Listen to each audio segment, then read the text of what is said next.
Welcome to the Young and the Restless, the Pop Culture's WWE podcast.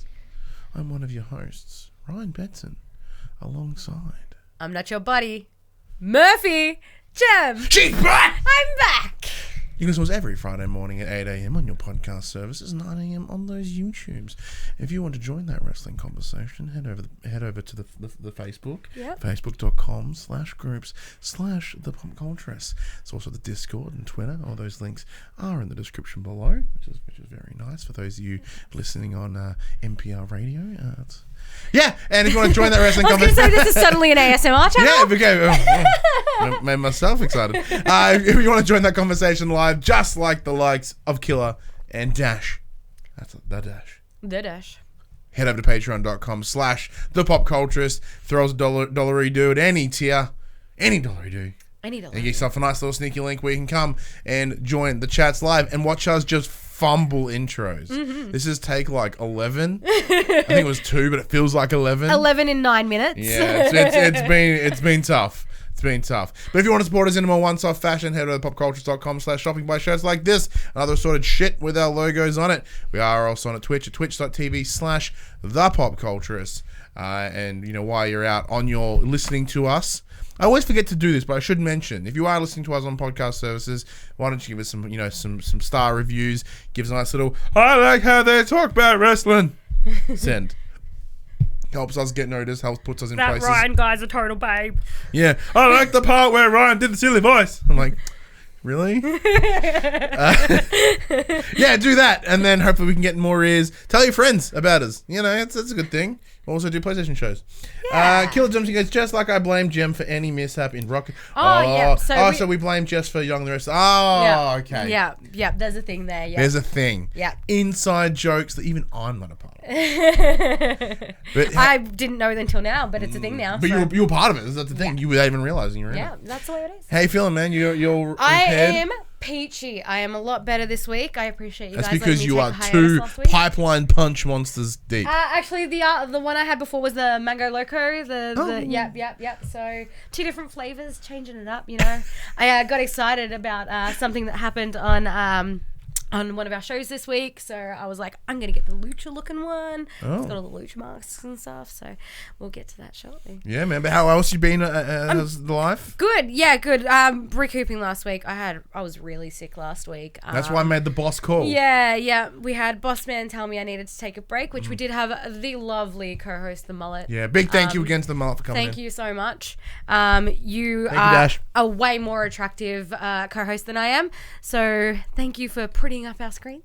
But no, other than that, I still sound a bit nasal and a bit gross, like I'm still sort of clearing out, but for the most part I feel 100%. Why does that sound more visceral than it should?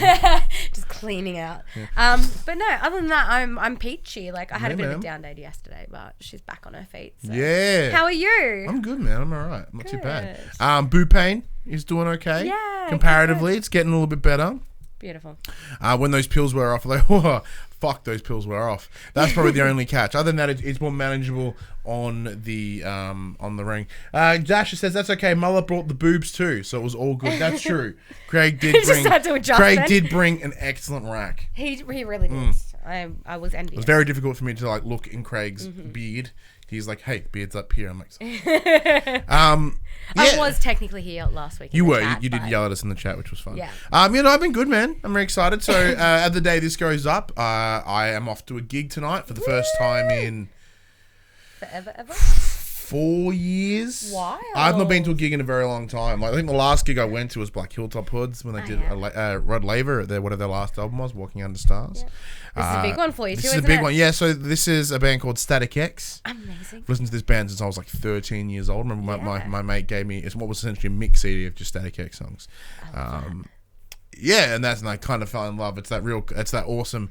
It's the music that's helped shaped the rest of my because I love that industrial sound. Yeah, I love that sort of like that hard, like kind of simple but heavy chugging guitars mixed with some synth action. So it should be very cool. I'm excited. So there are some difficulties here, of course. The lead singer of the band, Wayne Static, died like fucking 5 years ago. Yes, so that's a problem. Apparently his replacement is amazing. Yeah. So what they're doing is because they're it is essentially a memorial tour, but it's also in conjunction with the 20th anniversary of their first album, Wisconsin Death Trip. So they're doing that album in entirety, and then a bunch of extra songs at the back end. Yeah, radical.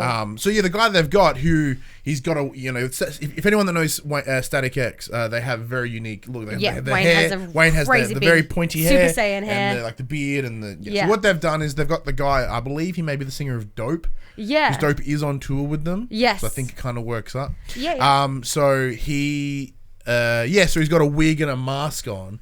So in a silhouette, zombie way. Yeah, in a silhouette fashion, it's very fucking jarring. Because he sounds almost like, I've watched some of the people have filmed while they've been out, and it sounds pretty on point. That's awesome. But it's also horrifying in a silhouette. So I was lucky enough to see them back. I believe it may have been like the Cult of Static, like their last tour. Before they split, and then a couple of years later he passed away. So this is very cool for me. It's like it's coming back. It's very nice. Yeah. Dash goes, what time does the gig start? 1 a.m. I don't know. Well, let me think. So the doors open at 8, and there's like Dope, Wednesday 13, and then Static. So I'm sure it's they probably start like 10, 30, 11. Oh, I'm too old for that shit. 10. Yeah.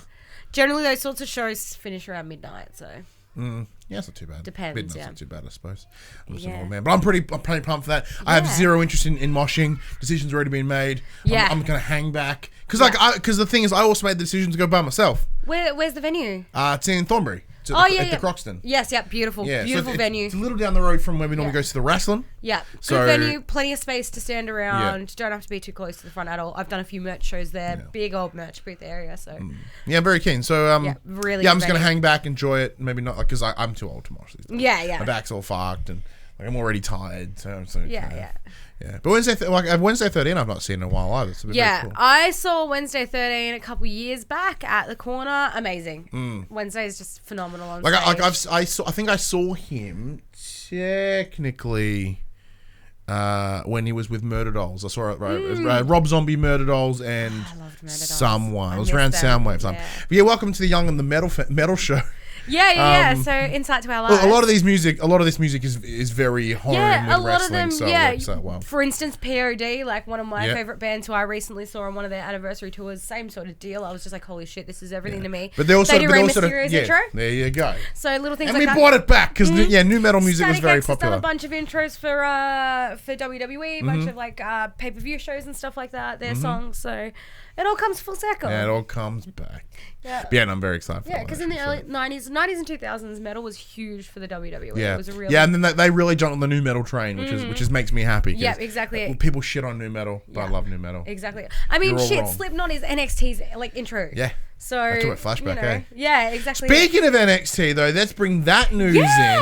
It has now been made official. NXT will be joining the TV lineup in 4 weeks. It'll be hitting Wednesdays in the US on USA Network, filling in what will be the slot come October against AEW. So it'll probably be about 10 in the morning on a Thursday for us. Yeah. Which is exciting for the NXT. That's huge. Awesome to them. There are some changes. It is going from an hour show to a 2-hour show, so that's one big difference. It is still being recorded out of Full Sail in Florida, so it's not gallivanting around the country, which is cool. It good for them. That was my concern, is if they're taking them on tour. Well, because these guys need to be in the Performance Center. That's why they're there. So that part's interesting. Dash is already booing it in the chat. Yeah. I do have some concerns. I think because creatively it could really ruin them, but I think it could also catapult them and I guess prepare them more for the rigors of the main roster, with your up-and-comers and stuff like that. So I think they will do well. Yes. At least initially. Because people hear about NXT all the time. Everyone hears if you're within any minor wrestling circle, everyone's like, NXT is where it's at in WWE. That's what you need to watch. Yeah. So I think everyone goes, even casuals are like, oh, it's coming on TV. Cool. I watch wrestling on TV. Yeah, because you can only watch it on the network, right? Yeah. So yes, correct. You can only watch it on the network. So now that it's on TV, sick. It's cool. It's going to be extra stuff. Dash has said if they give 100% creative control to Triple H, all for it, and I can agree. I believe one of the articles, I wouldn't say it directly, obviously, because they can't be like, "Hey, Vince ain't there, woo!" Not gonna do that in an official WWE release. But I did hear that, it does retain. It's with Triple H. Yes. Now, Triple H, obviously, I imagine he'll probably spend a lot of time in Florida now, sort of hanging out. Like, I know he's there for the tapings, obviously. Yeah. But I presume he'll be there on the weekly. Yes. Which would be awesome. Which will probably restrict him in terms of storylines on Raw and SmackDown. Yeah. We haven't seen him in a while anyway. Yeah. We haven't seen him since Mania, really. Yeah, that's So that's true. probably not an issue. Yeah, definitely. Oh, well, we saw him a couple of weeks ago when he was tending to Roman Reigns. Like, big deal. I do think this is, as you said, this is the potential for more eyes on the product, which is awesome. Yeah. I do think this is also a testing bed for Triple H. Yeah. To, step in to Vince's shoes, probably sooner than we think. Like, I understand working in a taped environment, even though they probably treat it live. They just record 6 episodes in a day or whatever. Yeah. The difference here is, like, this will put him in the exact same spot as Vince. Now, understandably, he has come in and he's normally sitting beside him anyway. Yeah. But this is that testing bed. Yeah, definitely. If he can prove that he can kill it, then I guarantee at some point he'll take those ropes. It's gonna be great. Definitely. Or something else that brought to my attention. With War Games coming up, this is awesome. Yeah. So you can think about War Games, like the novelty of War Games is going to be enough to bring people in. So if you start on NXT and they're talking about War Games, like, it's 2 rings strapped together with a cage around it, unlimited weapons, it's going to go for like 45 minutes, it's going to be amazing. Yeah. I don't know about you, if I was in, because that's War Games 2017 was the first NXT thing I watched since I came back. Okay, yep. And I was like, yup. Like, because it was, I think it was 3 teams. It was AOP with a third guy. I forget who the third guy was. It was Undisputed Era and what were the War Raiders? Yeah, the War Raiders. Was it War Raiders? No, it was Sanity. Okay, yep. So the whole idea. Have you ever watched the War Games? No, I haven't yet. Yeah, no. so it's essentially it's 2 rings strapped together, big cage around it, and what happens? It starts with, depending how many teams there are, people in the ring, and then every 5 minutes another person comes in.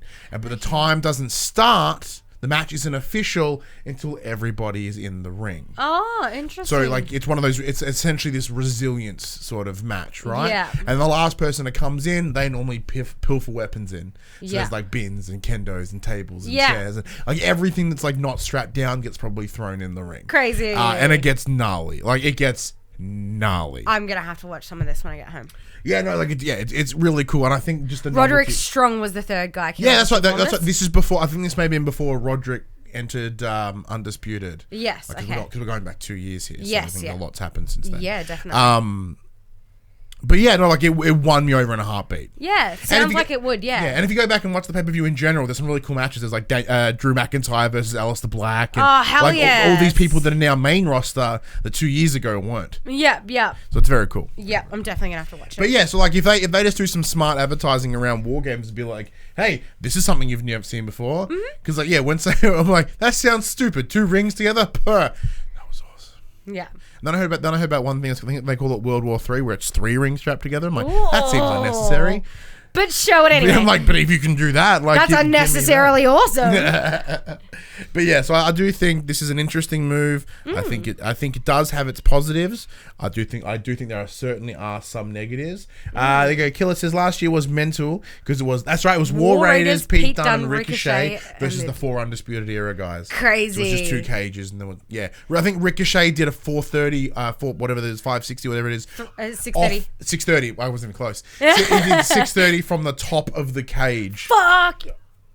Ricochet. Yes, you go, douche, and then just wrecked up. Trying to kill himself like Mick Foley. Yeah, because it had because with the Raiders, the concept was the OE thing. WCW thing, yeah. So then, like, Killian Dane being like this airborne dude that he is, just fucking monsters people. Oh, I love it. Like, that was great. And then obviously when the Raiders sort of brought Sanity were already dead at this point. So when Viking Raiders came in the second year, they filled kind of that void. And because there's no rules, there's no rules. It's just like, I believe it's just pinfall. I don't think you can escape. Can you escape? I think you can escape and that counts because technically it's a cage. Yeah. But yeah, one of the guys from Sanity, Alexander Wolf, but the second he gets into the ring, just whooshing, out comes one of those metal batons. He's like, oh shit! And just starts laying house on people. It was great. Oh my god, that sounds amazing. I need to watch this. I'm like, yeah. Bring it on. Get excited. I know it's nothing to do with what we're talking about now, but yeah, so that's interesting. So if that's part of the selling point, people are going to piss their pants for NXT more than usual. Yeah, for sure. Because they do have, because that's not up until November, because it's around about Survivor Series. Yep. So they still have at least 2 months to work on that, get it up and running. Wild. Yeah. I do wonder what they're going to do on episode 1 for NXT. Yeah. Because, like, obviously there's going to be a lot of things. Pinfall or submission only. Thank you. Full on. Yeah, because Adam Cole tends to get up high as well for some reason. Yeah, I don't know what they're going to do. So we know, spoilers, from the tapings, because the tapings that go up into that show. Yeah. Street Profits lost the belts. Undisputed Era have them now. So I think it's Kyle O'Reilly and Bobby Fish. They're the tag team holders. Yep.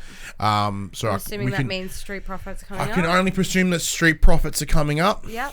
Which I think will be good. Because they do hang out on Raw, so I think they're going to hang out on Raw. And judging by some events this week, I think Revival might be moving over to SmackDown. Yeah. So I think there's a bit of a reshuffle in that sense. Yeah. One's going to come here, one's over there. Yeah. Yeah, I guess other than that, like, I don't really know what's going to go down. Yeah. Because I think people need to see the likes of Velveteen Dream, the likes of Matt Riddle. Like, they need to see these guys and really just like this. Because there's something, we all know this, but there's something different with NXT. And like, it's a tough line, I think, because a lot of them do have characters, quote unquote. Like, this is the problem that WWE has in general, is there's a lot of just fucking dudes. And like that can be a little bit boring because it's just dudes. Where then you've got like Velveteen Dream, who's this prince like androgynous dude. I love him. There's a bit more, like, there's a bit more to the guys down here than on main. But yeah, I could be talking to my asshole for all I know. We should get into the shows. We should. Now I came prepped this week. Because when you said, like, I'm going to be coming late on Thursday, I'm like, fine, I'll get that job done. Yes. I'll push through. I was a little bit sick yesterday, so I didn't get to do my wrestling duties and note-taking. So. Duties. I said poops. Kicking things off on Raw at St. Paul in Minnesota. Yeah. Kicks off with Roman Reigns. He makes his way into the ring. There's a nice little package of like who's trying to kill Roman Reigns. So sort of catching up on the last couple of weeks, the shit falling on him. Yeah, the light staging falling, the car crash. Yep, and then on top of that, the bussing on the Buddy Murphys. Yes. Now, break kayfabe for a sec. Did you know that Buddy Murphy fell into this storyline completely by accident? Oh, how? So in that original shot of Roman Reigns walking out of the corridor and Buddy's like, fuck, and turns around. Yeah. He wasn't meant to be there. Oh. He was just wandering around backstage. And then saw the cameras and literally went, fuck, and turned around and was like, and then people like us, but obviously, and more important people like, other commentators were like, hey, Buddy Murphy. Hey, that's Buddy Murphy. Like, what's he doing? Like, how'd he get involved in this? It's like, maybe is he involved in the story? And then behind, everyone went, fuck, I just write Buddy Murphy in. just like we don't scribble. Yeah, and Buddy saying that, Murphy. Because of that, he's had 2 banger matches. And he's in the King of the Ring tournament. Yeah. Amazing. Somebody who came to SmackDown and has done nothing since their debut. Yeah. This is friggin' awesome for him. This is awesome for the Australian audience. We'll get to it later, but I had a screaming fit over Buddy Murphy in the best way possible. I'm excited for this. Yeah, so what we'll do is, after all this, we will take a look at the bracket, because the bracket did drop after last week's episode, so we couldn't really run down our predictions. But in terms of what my predictions were, they're already broken. Yeah. Yeah. So. Yeah. See, my predictions are pretty on point, so I'm pretty happy with where I'm going so far. Yeah, I got wrecked by 1. Yeah. But we'll get to that. So after this video package, Dolph Ziggler comes out, makes his way into the ring. And, he's standing ringside, and he hasn't got in the fight yet. He's just yelling at Roman. It should have been me. It's like, man, I'm real sorry that people are trying to kill you. Sucks to be you. Blah, blah, blah, blah. Blood, it should have been me. Yes, Yeah. somebody please kill Dolph Ziggler. And it was awesome. He's like, feel for me. Like I got tackled. I got speared 3 times by Goldberg. I thought that was supposed to happen like once every 6 months. It's awesome. It was so good. Very cool. Look, I'll give Dolph credit. Like, he is good with the microphone and he can say some funny shit. He pulls some good shit out of his ass. Yeah. So, all power to him. He can be a funny dude. But at the same time, like, you're pissing me off still. Like, it should not have been you. Yeah. But no, look, I'll give him credit. Like, he's been heel Ziggs. That's what he's done. Yeah, he's doing the best Ziggler he can. Yeah, it's true. So I can't remember. Was there a sneaky punch on Roman? I remember that being a sneaky punch. Oh yeah. He did a sneaky super kick. Ah, that's right. Yeah. So he was just like, he was saying something, and then next minute just boom, and Roman was like flat for a couple of minutes. Oh, yes, right. He was all like rocking his jaw and stuff. That's right. Yes, obviously that does bring in the opening match: Roman Reigns versus Dolph Ziggler. What do you think? Good match. Mm-hmm. Definitely a good match. I think they're really showcasing Dolph Ziggler here. Like, obviously he is a phenomenal wrestler. The guy's really good tactically. It's good to see longer matches and him doing his thing. Clearly doing his research. He had some good counters for Roman, but ultimately, so there was exactly there was a spear. Roman went for the spear and he jumps up and puts in like a famouser. The famouser. So he countered the spear with something. With a famous. Wow, yeah, beautiful. Yeah, so he's a really good tactical wrestler. So I was stoked. Like, it was a good match. Like, I didn't get to see much. I did technically watch it or listen to it driving to work. Heavy traffic. I was able to watch a few little pieces. But yeah, no, it was really good. I do have to laugh every time Dolph comes out and he does that little ass shake when he's got like his jacket and stuff. Like, that always makes me giggle because like butts. But no, good match. Because butts are fun. But yeah, it was good. So that's the one thing about Dolph Ziggler. He makes people work. And I really enjoy that. Yeah, and he's really good at putting people over too. Yeah, that's certainly especially true. So it did end with Reigns getting a final spear.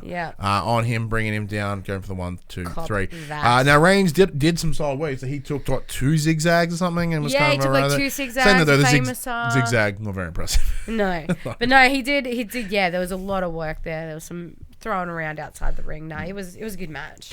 Then it cuts to a promo with Becky Lynch. I just wrote, holy fuck, amazing. But the whole idea is, in its premise, it was her sitting there being like, people are asking why I keep calling out people, why I keep getting them to come out and want to fight me. It's because, I am like, it's the idea that I'm the best. Therefore, I'm going to be there. I call out people. People don't call out for me. Yeah. Because, if people are going to come to her, they're going to come to her in her peak, and she wants the best version of them. If she's calling them out, they're going to come to you saying, I'm at my best. I'm going to take you on. And that's what she wants. And then she talked about Sasha Banks and how Sasha Banks, after like 4 months of having a cry, comes out and then demands this respect and this attention. Yeah. Even though the only reason she came out was because she was called to by Becky. Yeah. Now, a lot of the things in Becky's promo do mirror your thoughts on Sasha Banks. Now, you didn't get to deliver your rant last week, so I'm going to push the mic away from my face for a minute, and I'm going to let you rant. All right. So Becky does talk about how Sasha Banks spent 4 months on social media tweeting about being sad and shit like that. So she's being super fucking cryptic. Obviously she's just Becky's like, you just walked away from the WWE after WrestleMania and had a sook for the past 4 months. I couldn't agree more. So this is what shits me about Sasha Banks. The fact that she comes back last week. Nobody knows about this, obviously. She comes back. She comes out all like, oh my God, Natty, your dad would have been proud of you. Pulls off her hair, whatever. Like, rip your weave off, bitch. Nobody cares. Like, oh my God, blue hair, so what? It was about as blue as your fucking tweets, you sad bitch. And just, I think someone tweeted. Oh, that's back in. So after Takeover, like with Mia Yim and her bright ass blue hair, someone tweeted me and she's like, "Hey, isn't she biting your star?" I was like, I did it first. This pisses me the fuck off. Okay, so as we know, she cracked the shits after WrestleMania and stormed out and where, woe is me. The WWE literally threw fucking money at her, like, here, come on, come back, we'll give you whatever you want, here, have some money, do this, do that, and she's just like, no, I want my way, me, like, fuck you, man. You've got people like Natalia. You've got people like Ember Moon and Liv Morgan and Sarah Logan and Ruby Riott and all these fucking superstars. Dana Brooke. People that are there every week working their fucking ass off just to get some screen time. A couple of them are injured. Shut up. Who's injured? Ruby. Yes. And never mind. Liv. Oh, yeah, she was injured after. But still, we obviously saw that round table where she was up there, you know, like, I want That's right, Nate. You made it just in But time. yeah, it shits me to tears that there's these people literally there every week backstage fighting for fucking screen time, and you get to sit at home whinging on fucking Twitter for 4 months just to have money thrown at you and just get to storm back in and everybody's like, yay, Sasha! They don't care if you're a bad person. Fuck you, man. Fuck you. That is not fair. If I walked out of my job tomorrow and had a Suki Lala for 4 months, I'd get fucking booted. That is not cool. Like, fuck you, fuck your attitude, fuck your sad ass. Get the fuck out. And look, I'm going to jump ahead a little bit because she does say something. We do see her with Natty later in the show, and she says, oh, what's the matter, having a cry, baby? I'm like, bitch, says you. You're the one that spent 4 months posting cryptic shit on social media, having a little where, just have money thrown fucking at you and brought back in to everybody loving you. Like, no, fuck you, man. Like, that's not cool. Like, if you're gonna leave. Like, just get out. Nobody wants you here anymore. Like, I sure as hell don't. This whole storyline is just gonna go straight out the window in a minute. Like, I don't care for it. I think a lot of people don't either. Like, just pack up and go. I'm done. I popped pretty hard when she came out. I fucking hated it. I was like, how dare you? How dare you whinge for 4 fucking months while all these other people are fighting for screen time and you just get to come back? How dare you? Nah, that pissed me off. That's just fucking a spoiled little brat. You're not a boss, you're a brat. Ooh. Well, she doesn't. Maybe she needs to be rebranded. Yeah, the brat. And a drink. I'll take that. We've got 3 love hearts from Nathan in the chat. I'm sorry, it really upsets me when people get that bratty attitude that just they get what they want. Like, no. But this is a protective thing. That response from the WWE comes solely down to the idea that, you know, especially the likes of AEW, they want that women's roster. They need the women's roster, so they would take her in a heartbeat. And honestly, I think she would have been better off there. I think she would have been way better off because I feel like somewhere like AEW, she'd be better off. I honestly think Sasha's done her dash in the WWE. I don't think there's anything for her. There's nowhere for her to progress. She's already hit her peak. She can't get any higher. I think somewhere like AEW, not only will she help elevate that division, I think she'd be an outstanding, like, she'd be a legend in the AEW division. Like, she would really elevate that up. So I think, like, for me, I honestly think that this is going to stagnate and Sasha's going to end up pissed off again, and I reckon she's going to walk again. I honestly don't see this going. I don't see this going well. I honestly think she's going to end up, you know, walking again. Dash does agree with your point. He says, yeah, fuck Sasha. No, she's better off staying home. She's a botch machine like Charlotte Flair. Yeah, look, I honestly think she'd benefit from a different promotion. I genuinely don't think there's anywhere. She's hit her peak. They screwed her over with the WWE Women's Tag Team Championships. I think she should have just walked. I don't think she had the capability of walking. I think if she wanted to walk, she would have. I think when we look at the idea of people that are locked into their contracts, the likes of Luke Harper, Kalisto has recently sort of teased that as well. I don't think it's within their choice to just walk. Yeah. So that's it. Dash just told me to keep her away from my promotion, aka AEW. I mean, like I said, I think if she could have, she would have. But they, you know, maybe it's one of those situations of like, well. I think it's shitty that they threw money at her. She should be reprimanded for acting like a bratty child. We're also there's an assumption. We don't have any record that that's happened, right? We've made the assumption that they've thrown money at her. Maybe you got. I swear I read somebody at the same point. Maybe it got to the point, and they're like, "You have to work." That's fair. You know what I mean? And she's like, "Oh well, fuck you." She's like, "No, you're under contract. You have to work." That's true too. That could have been the case. We've made some assumptions here. Yeah. Either way. Yeah. I swear I read an article saying they were throwing money at her. Dash is the man in the know. He could give us the info for this. On that note, though, I will say there is a show called Hot Ones on YouTube. Yeah, man. Where people eat hot wings and talk about their professions. I did watch the Sasha Banks episode. Props to her. That woman can eat a spicy wing. Yeah. Jericho can't. Oh, Jericho was hilarious. Yeah. He was a pisser. Stone Cold was great as well. Yeah. He's stone cold. He's literally stone cold the entire thing. Stone Cold was brilliant. I really enjoyed, like, there's a lot of times when he's like, oh, I can't. You tell he's like, I'm having a tough time. I'm going to turn the question around back on you so I can breathe. Oh, yeah. I need to check my heart rate. Give me a second. Her contract has been frozen since Mania. So there you go. Maybe it was one of the... That means, it wouldn't progress. Which means that she 4 months, she will have to do those 4 months against somewhere. Yeah. So once one of those situations, she's like, well, we can freeze it or you can work. So, either you work or you never leave.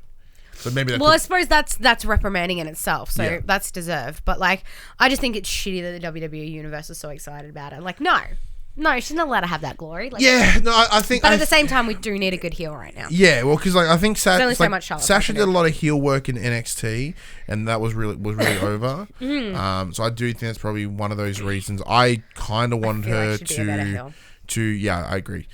She has that bitch face that kind of works. I thought she's going to go heel out on Bailey. Yeah. But then I thought about it. I'm like, well, who the fuck's at Raw? So it makes total sense. Let's see. Wow. Dash adds WWE offered Sasha a 7-year, 7-figure. That's the tens of millions of dollars. Crazy. Holy fuck. Well, on it. Damn. Did you know she's a first cousin of Snoop Dogg? Yeah, Snoop Dogg came out one year to do her intro to WrestleMania. Crazy. I was like, I didn't realize they were that close. Damn. That's cool though. That's pretty cool. Yeah, I forget where I was going. Oh, that's right. You're having your own role. Yeah, it's cool. Yeah. The real question is, now I know we're going to get to this in probably a little bit later as well. Do you think that now that she's back, we're going to be working towards a 4 Horsewoman Mania? That would be awesome. Like a fatal 4-way. That would be amazing. Do you reckon it'd end up being a case of like 4 Horsewomen, Becky, Charlotte, Bailey, Sasha's versus the MMA? No, you don't think of that? Shayna's certainly ready. Ronda Rousey's certainly ready. The other two, Manduke and Shafir, probably not. They've not really had a match at all on NXT aside from being like the henchwomen for Shayna. So I don't think they're quite ready to rock and roll, especially between now. Granted, you still got 8 months. Yeah, maybe they can do something about in 8 months to make it happen. But that would involve presumably this has. Oh. No, should be. What the fuck? Okay, here we go. So Dasha said, now that she's back, she'll get one match and the job the rest of her career. She won't be trusted. This has happened before. Interesting. Like Sasha has lost a ton of pay-per-view matches. Yeah, like tons. Yeah. I think her record is like staggering. Good. Reprimand her. That's what she deserves. How many she's lost? Similar to Joe. How build up, lose a pay-per-view. Yeah.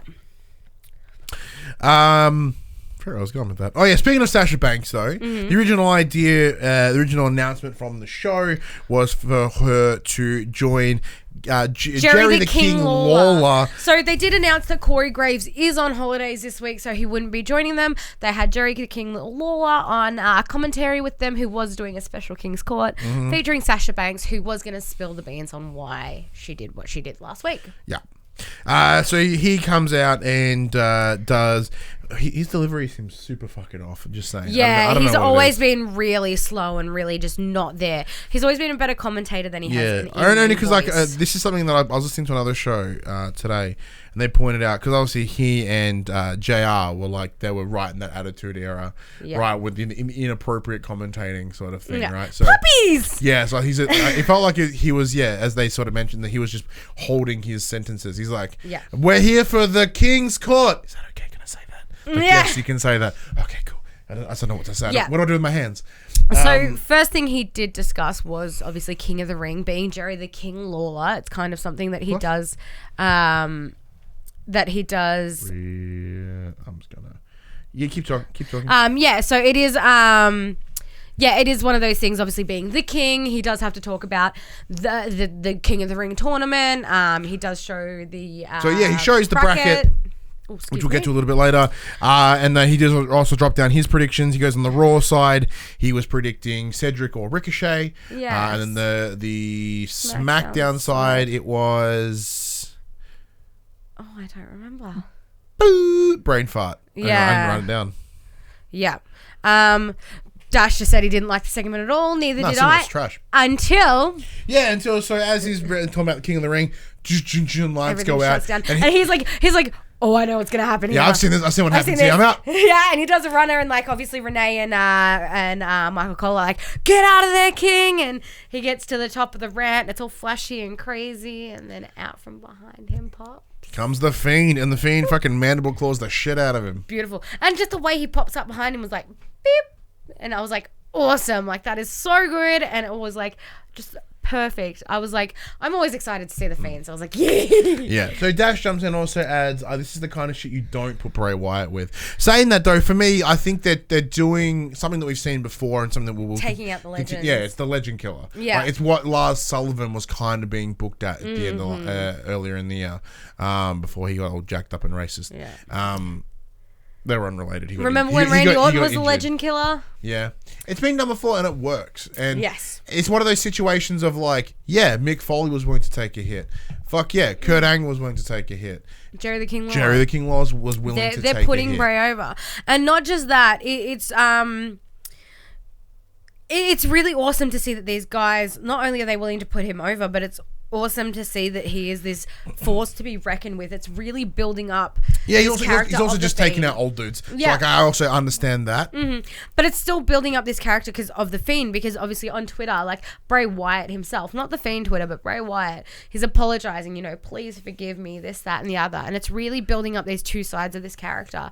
And it's getting me really intrigued because we haven't seen Bray Wyatt himself on the shows yet. Just in Far From House, yeah. Yeah, and this is me just like, oh my God, like I want to see him come to the ring and cut a promo. I want to see him come out and apologize to somebody. Like, this is really there's this mystery to it, and I'm like, give me more. Like, I want more of this. Yeah. See, like saying that though, like, although Dash may be sourpuss against it, this is still better than anything they've done with the Viking Raiders. Yeah. Like, if they had the Fiend come out and just jack random fucks, that would be a problem. So what they're doing here is they're putting names against him. Exactly, so when you look back at what he's done up to this point, you're like, holy fuck, he's taken out Kurt Angle, and then names that so it matters. Yes, exactly. It's like when mind. So when Viking Raiders go, like, I know what.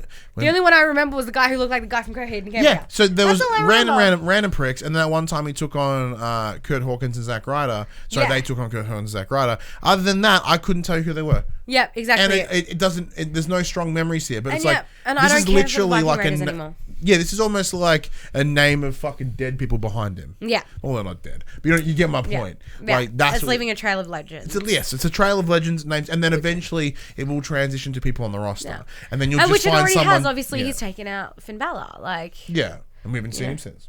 Exactly. We know he's on holidays, but we haven't seen him since. Yeah, but still, like, it's not like it's not that he's not taking out people on the other superstars as well. Look, I agree, Dash. They should be focusing wide on top talent, but at the same time, I think there's still a lot of building they can do before they do that. I think, yeah.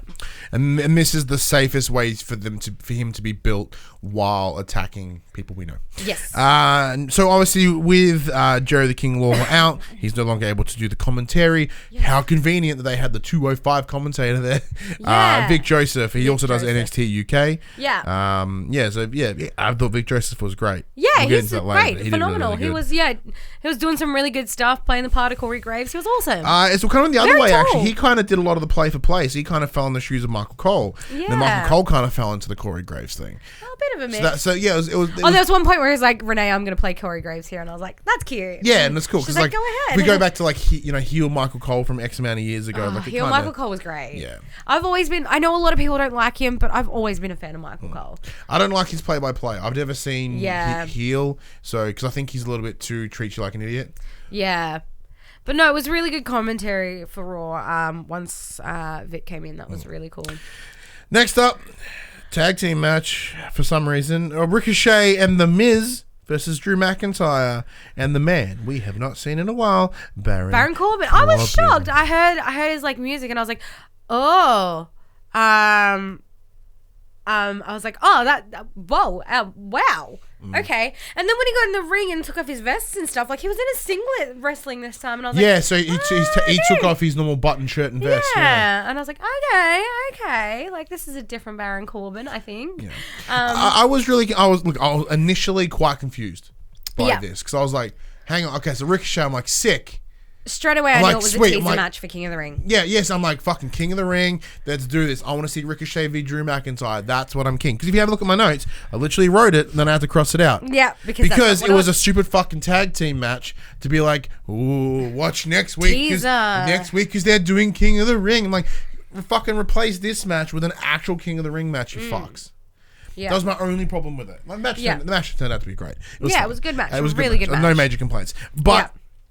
it was just, for me, it was just like, I had that moment of, Ricochet versus Drew. Because in terms of when they announced the superstar lineup for each show, I was like, oh, fuck, it's going to be Ricochet or Drew. Like, that's the finale for Raw. It's Ricochet or Drew. And they get first rounded together. I'm like, I don't know where this is going to go. Yeah. So, like, that's the one I want to see the most. And then they're like, oh, no, it's not that. Yeah. Well, yeah, I'm really interested because they were obviously talking about King of the Ring. The commentators were all saying that they think Drew was going to be he's going to take this out. And honestly, I'm on the same page with them. Yeah. But we will see what happens next week, especially because he's up against Ricochet now. Like I'm kind of doubting that prediction.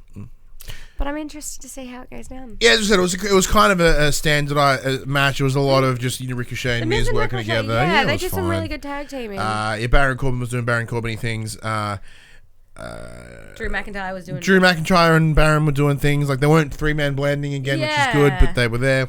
Yeah, did some cool shit. Then we get, for some reason, another Skype interview with Michael Cole and Booker T. Yeah. Ex-King Booker T. Well, yeah, obviously, again, going back to the King of the Ring thing, we do know that King Booker based a butt ton of his career in the WWE off winning King of the Ring. Yep. So he won King of the Ring. He had his wife as Queen Sharmell there. He had this real arrogance, regalness to him. Like, did he have an accent? He was always like, I am King Booker and my Queen Sharmell. And he was like talking very slow and very like, kiss my boot and where's my crown and scepter. And he really focused in on that whole King persona. And it's just like textbook heel Booker. Like, this is my favorite Booker. Like, him and his wifey together just doing bad guy shit, like pretending to be the king and queen. Like, it was so much fun. And it's what we remember Booker T for most, apart from the Spinneroonie. Everybody remembers the whole King Booker charade. It was definitely obviously very very smart of them to talk to him about it. Obviously, they have been doing these Skype interviews a lot the last couple of weeks. Last 2-3 weeks. They, with Booker T, they had him come in to talk about the Fiend and talk about King of the Ring and sort of try to put the King of the Ring tournament over. Last week, we had Stone Cold just talk about fucking Seth Rollins for some reason. Yeah. And this week, there was Booker talking about that. Yeah. I think it's cool having the Skype interviews. He predicted Drew McIntyre as well. Yep, he did too. I think it's cool having the Skype interviews. Obviously, it gives you a little insight to what, it also the superstars at home are That thinking. Is true, but it also really breaks the flow. That's true too. Next up was United States Championship match, AJ Styles with the OC versus Braun Strowman. Yeah. So they do show a little video package of AJ Styles backstage last week after Braun Strowman came out to help Seth Rollins. In a rage, she's like, you know what? Bring it on next week, you, me, my title. Obviously, everybody's like, what a dumb idea. Like, you're clearly just pissed off. You're an idiot. I couldn't have agreed more, but this was pretty cool. Yeah, Braun Strowman did lay a bit of a punch on for AJ, and I really enjoyed that. This is such a good match. I also wrote here that the eye makeup on Gallows is the fucking best. It is so good. It looks so good. Yeah. Like, the problem New Japan Gallows is amazing. The problem with him, he's a weird-shaped person. Yeah. So, like, giving him that just kind of adds something to him. But at the same time, it's also really bringing to my attention that Anderson's eyes are way too close together. So like, he needs to do something for that. Because I look over at guys, but you look so cool. I'm like, what the fuck is wrong with your face? Like it's. Because previously he was the normal looking one out of the two of them, and it all changed on me and kind of fucked me now. What? You just realised it was very close together then, hadn't you? Yeah. I'm sorry. So yes, pardon me, Braun did do a pretty heavy beatdown on AJ. It was very enjoyable. I'm sorry. He's got such a weird head. He's such a weird head. Oh, I'm crying. Oh, fuck. I'm so sorry. Dash goes, Carl Anderson is awesome. That is very true. He is awesome. He just has... He's got an awesomely weird head. Yeah, someone's just pushed on either side of his face. All right, But it kept round, but it was very weird. Yeah, so it did end with a DQ win to Braun, as I believe I think Gallows got involved, or I think both the OC got involved. Yeah. The Good Brothers got involved. Now, for that reason, with Champion's Advantage, the belt does stay on AJ, which was fine. Yeah. Fine. Yeah. During this kerfuff, as this post-match beatdown, Seth Rollins comes running in to help him out. Big old juices, yeah. Everyone kind of leaves, just kind of scatters. Braun and Seth. AJ goes, well, Jem's officially broken. Yeah, so Seth and Braun do shake hands, and you hear Seth say, now we're even, big guy. And Braun just doesn't want to let go of that handshake. Yeah, he holds him. It was great, because... If last week when at the end of the assistance he picks up the belt Braun, and gives it to Seth and he holds that thing for a little bit too long. So when he gives him that thing, I'm like, oh, I thought he was gonna like fucking sock Seth, but no chance. Oh god, I can't stop thinking about Anderson's weird head. Then it was followed up by a backstage bit with Braun walking aggressively. Seth chased up to him and was like, hey man, and they looked at it. He goes, look, I understand that you've been looking at my Universal Championship, and you know what? Don't worry, that will come. That will come in time. I respect you enough for you to give you that match. I think you deserve it. However, as of right now, we need to put some fucking boots into these dudes. So I'm going to go talk to some people, and I'm going to swing us a Raw Tag Team Championship match against the OC later tonight. Yeah. And Braun's just like, Yeah. And he's like, man, a few words. I love that. I'll see you later, big guy. Hell yeah. Yeah. Bring it. I want to see it. Next, we finally get the first match of the King of the Ring. Woo!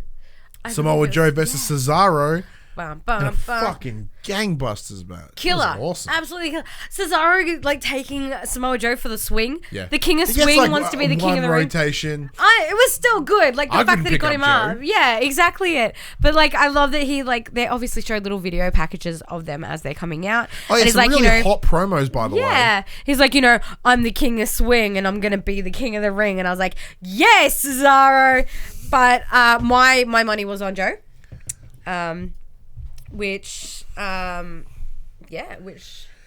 so it was actually a pretty gnarly match. Was it this match? I think it was. Yeah, we're like ding ding ding. Cesaro fucking pounds it. Oh yeah, and big just old uppercut boost, straight into Joe. Yeah, straight away obliterates. Like, like Joe is on. I'm pretty sure. back. Yeah, pretty sure it broke a jaw. Like he's just that's how hard he hit him. I was like, oh god, he's dead. It was that like 0.4 of a second, and Joe's on his back. It was one of those. What the fuck just happened? Yeah, Cesaro was just straight off the bat, like, it was awesome. So on it, so good, and that just like that set the tone for the match because that was the match the whole time. Yeah, it was pretty hard, non-stop, hard hitting, vicious. Ultimately, Samoa Joe did get the win. He got Cesaro tapped to the Coquina Clutch. He did. So he didn't just pass out; he did tap out. So that gave Joe the win, which is one prediction up for Jem. Same here. So yeah. That was such a gangbusters match. Like that was. Yeah, I thoroughly enjoyed that match. It was that situation of cool. If this is what King of the Ring is, sweet. I'm super keen. Yes. Next up, we got Elias backstage. He's hanging out with his 24/7 championship. Walks around a corner. He's dicking around about his guitar. And then wait, hang on. I'm gonna get my weeks mixed up. Yeah, I think you're getting mixed up. So he was back. No, was he in the ring? When was it? When was the? I'm pretty sure Elias was in the ring. When was R-Truth in the ring? That was this week. Yep, so that was this episode. That's right. Here we go. Okay, so I got my SmackDown mixed up. Yes. So Elias is in the ring. He's sitting there with his guitar. He's talking and like he keeps getting this weird static in his microphone. Yeah, it's just being super weird. Yeah. I'm like, is he about to be fiended as well? And then the first thing that happens is he strums his guitar and I was like, that's off. That's out of tune. Yeah, it's off. Yeah, and he's like, as he tries to start playing, he's like, this is out of tune. Who tuned this? Get in here. You get in here. Like, fix my guitar and all this. Because he talks about how this is his farewell performance. Yeah. With the idea of he's never respected.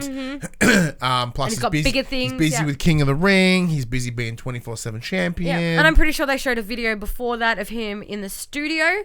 Yes, Drake Maverick tried to pin him in the studio, and he just handed Drake Maverick his ass. He just decks his ass. That was awesome. That actually looked really brutal. That was so good, like just beating the shit out of Drake Maverick in the studio.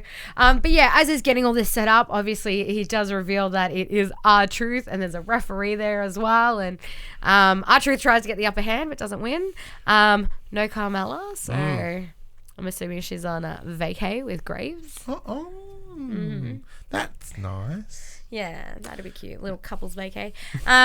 But yeah, hilarious. Like Truth just keeps trying and he just does not win. Yeah. And it was super cute. Like. Yeah, it was I enjoyed it. Like, this is the one thing, although the 24/7 belt is awesome and I'm enjoying everything they're doing. Like, it's a situation of cool shit happens, goes back to Truth. Cool shit happens, goes back to Truth. So it's cool that it's not hasn't gone back to him just yet. And it's interesting how they're tying it in too, obviously with like, Truth screwing up the sound and the guitars and stuff like that. It's fun how they're tying little things like that into each person's like thing. Like, that was super fun too. Now the next segment I'll leave in your hands because I think this fits you more. Okay. The next segment was this one. So next we do get an interview with the legend Mr. Rey Mysterio. Charlie obviously does call him one of the most spectacular superstars of our time, which I couldn't agree with more. And Rey's obviously, they're talking about Andrade tearing his mask and stuff like that. Rey says, as a luchador, tearing somebody's mask is the most disrespectful thing you can do. He's like, I've been disrespected. I'm losing and losing and losing. He's like, when I'm in the ring, my mind sees what my next move is, but my body isn't following. And he's like, I think it's time that I hang up my boots. I think this is it for me. And I'm sitting there like weeping a little bit. Yeah, and then all of a sudden I hear this zip and I was like, no. And he's about to take off his mask. And then Dominic comes in. He's like, no, don't you dare. He's like, Dad, hear me out. He's like, you talk about your uncle and how he taught you how to wrestle and how you wrestled with him, growing up, you taught me the same things. And you promised me that when I debuted in the WWE, you would be my partner. You would be there with me. We would do this together. He's like, you can't give up now. You promised me. Yeah. You promised me this. And, Ray sort of, they have a little hug and an embrace and it's beautiful. And I was like, it's finally happening. It's finally happening. I have been hanging for this since Dominic first made his appearance as an adult. Oh, as a child. Yeah, as an adult. I cried. I'm not going to lie. I wept a little bit because I'm like, oh my God, it's happening. We are going to have a Ray and Dominic tag team and they're going to be unstoppable. Like, Ray's the small, like high flying, that crazy guy. Dominic is his balance. He's the tall. He's going to be a hard hitter. I can just tell. He's going to be, I reckon Dominic is going to be much like Andrade. Like very strong, but still very agile, very lucha, which is the, and Dominic even goes as far as to say, I want to be able to tell my children one day that when I debuted with their grandfather, my father, the famous Rey Mysterio. And it was just the most beautiful thing and their embrace. And I was just like, I am so excited for this. And I want it to happen sooner rather than later because I am hanging to see what Dominic has got.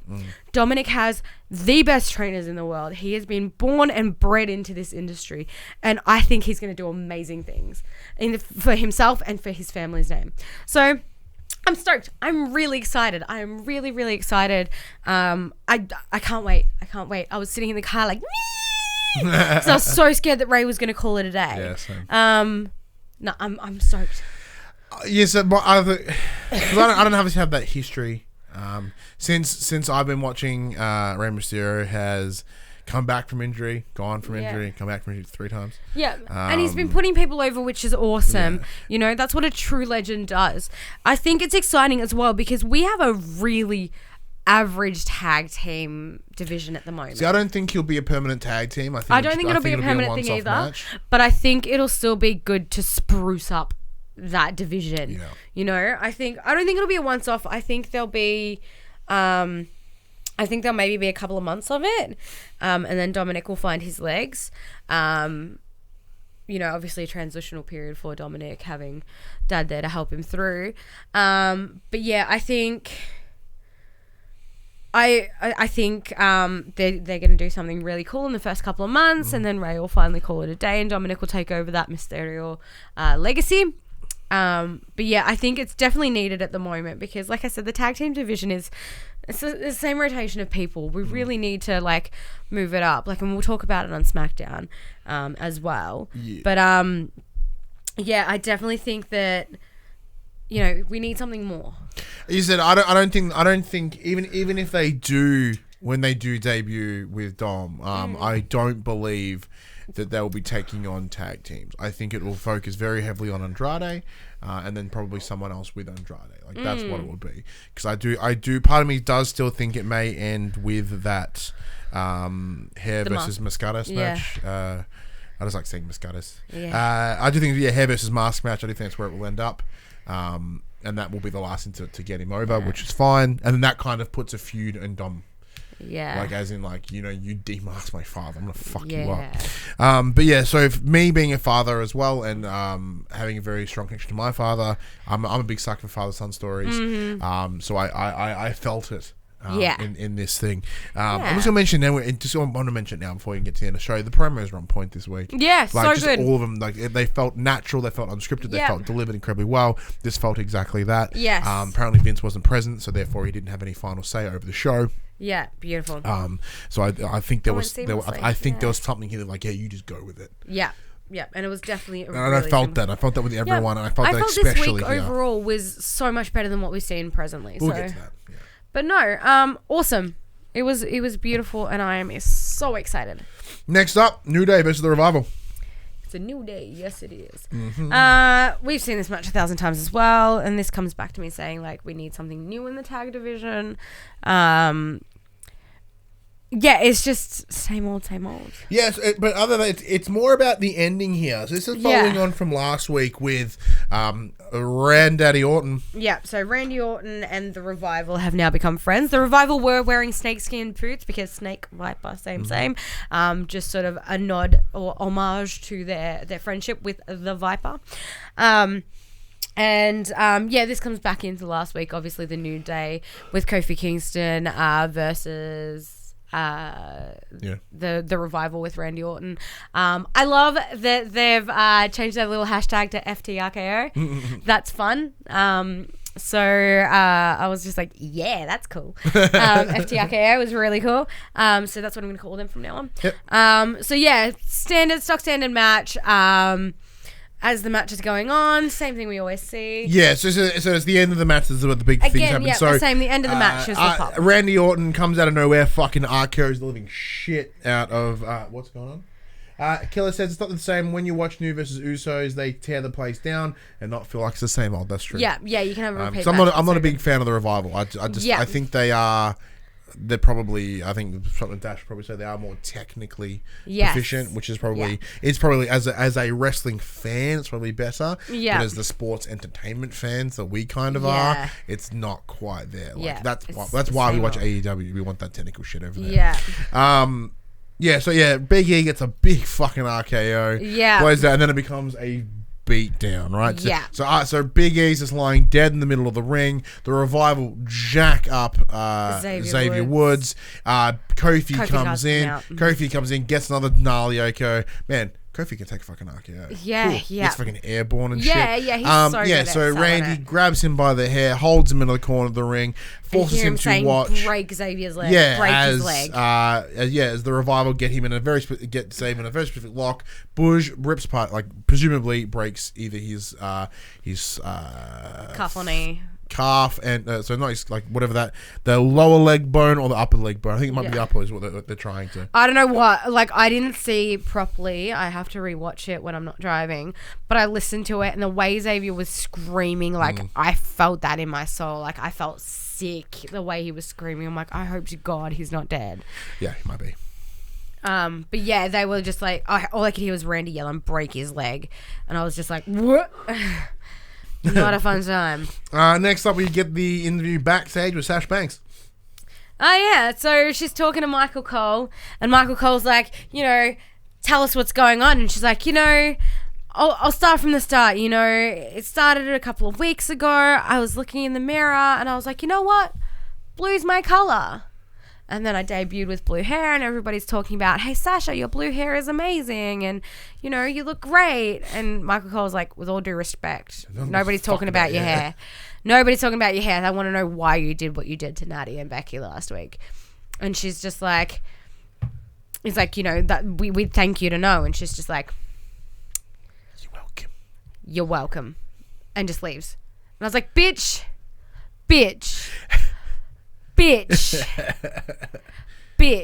I will come to fucking Raw or SmackDown and I will beat the shit out of you myself.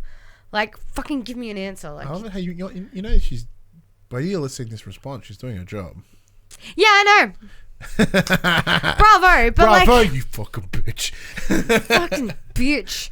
Like, no, you get to go storming away and be Suki and come back and be loved by everybody. Go away. Next up, Alexa Bliss and Nikki Cross versus Mandy Rose and Sex and Sonya Deville. violence. Sex and violence. It was a match.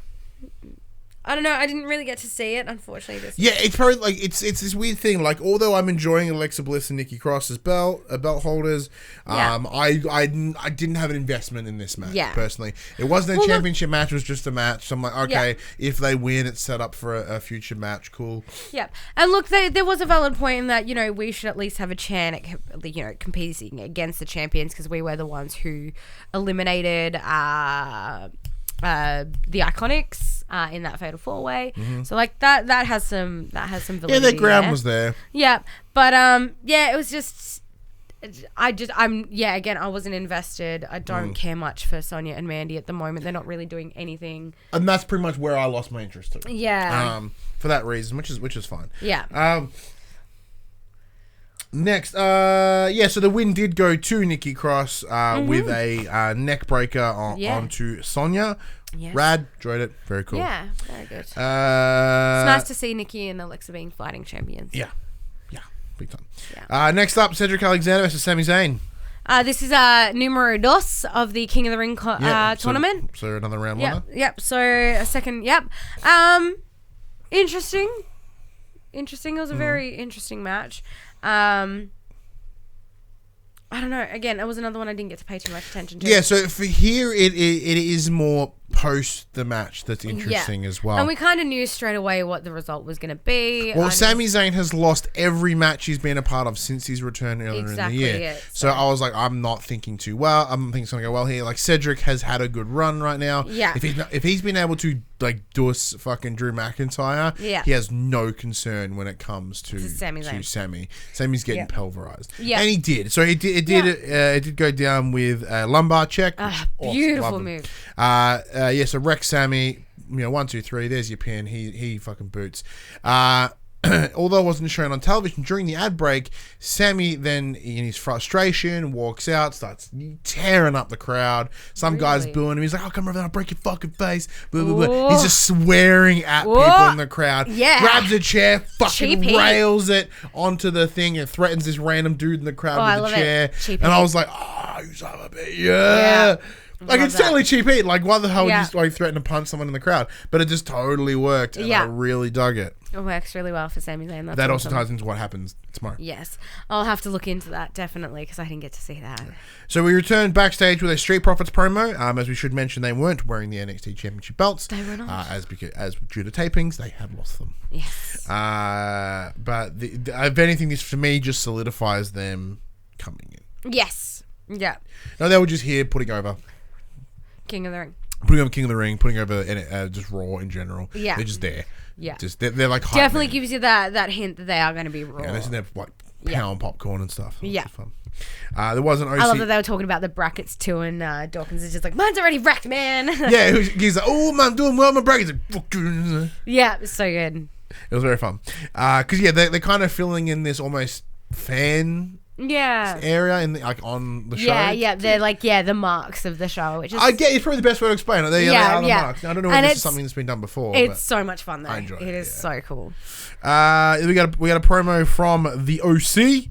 They're talking about the idea of like why the fuck do these guys get a championship match? Not even a tag team. We've been a team for years. Earlier in the night, it is made official that there is going to be a tag team match. You know, the OC versus Seth Broman. Yeah. Brolins. Brolins. That's what they called it. Yeah, the Street Profits called Seth Brolins. Next, I get the Natalia promo, and she's in front of like the med boxes. She's like, "Oh man, my arm's still fucked." She's like, "I've just come back from the doctors again. You know, I knew this week was going to be an emotional roller coaster, but I wasn't expecting my friend, somebody I care so dearly about, you know, while I'm grieving over the 1 year anniversary of my father's passing, to treat me the way she did. She was my friend and I want answers." And then next minute, she's blue dubba-dee-dubba-die, comes running in and puts a duzz down on Natalia again. Like, she's like, "What's the matter? You gonna have a cry, Natty? You cry, baby?" And I was like, says you, bitch. And yeah, she just beats into Natty while Natalie's like bawling her puts her eyes fucked arm in the drawer, boots the drawer in. I enjoyed it. Yeah. Look, she's doing her job. And she's doing a bloody good job. The only concern I have, though, now, I don't know whether you guys can see this shot, but it looks like she's about to fucking spit in her mouth. Yeah, this looks like she's gonna spit this on looks her. like the set of a porno. Yeah, that's hot. That's a hardcore porno right there. That's Sasha hot. Banks about to fucking spit in Natalia's Yummy. face. And like that's the screenshot that the WWE have gone for. I'm like, oh, someone's pounding out that, I guarantee it. Yeah, guaranteed. Yeah, look, like you said earlier, Sasha's doing her job and she's doing a bloody great job of it. But at the same time, I don't think she's entitled to this sort of coming back and being straight in the spotlight like that. I feel like she'd need to work her way from the bottom up. Dash just said Brazers. Somebody just put the Brazers logo on it. You put the Brazers logo on that and it's porno. Exactly it. See, this is the thing here. Like when I know you have a strong love and connection to Natalia. I do love Natalia. I don't think she's good. But then again, that could be how she's booked. Like this promo was on point. Yeah, it was so good because it was from the heart. Yeah, in terms of everything else she's done, I felt this is probably the most genuine one that she's done. So I was, kind of like, even with everybody else having killer promos, I'm like, oh, he's Natalia. Oh, that wasn't too bad. Yeah, I actually enjoyed it.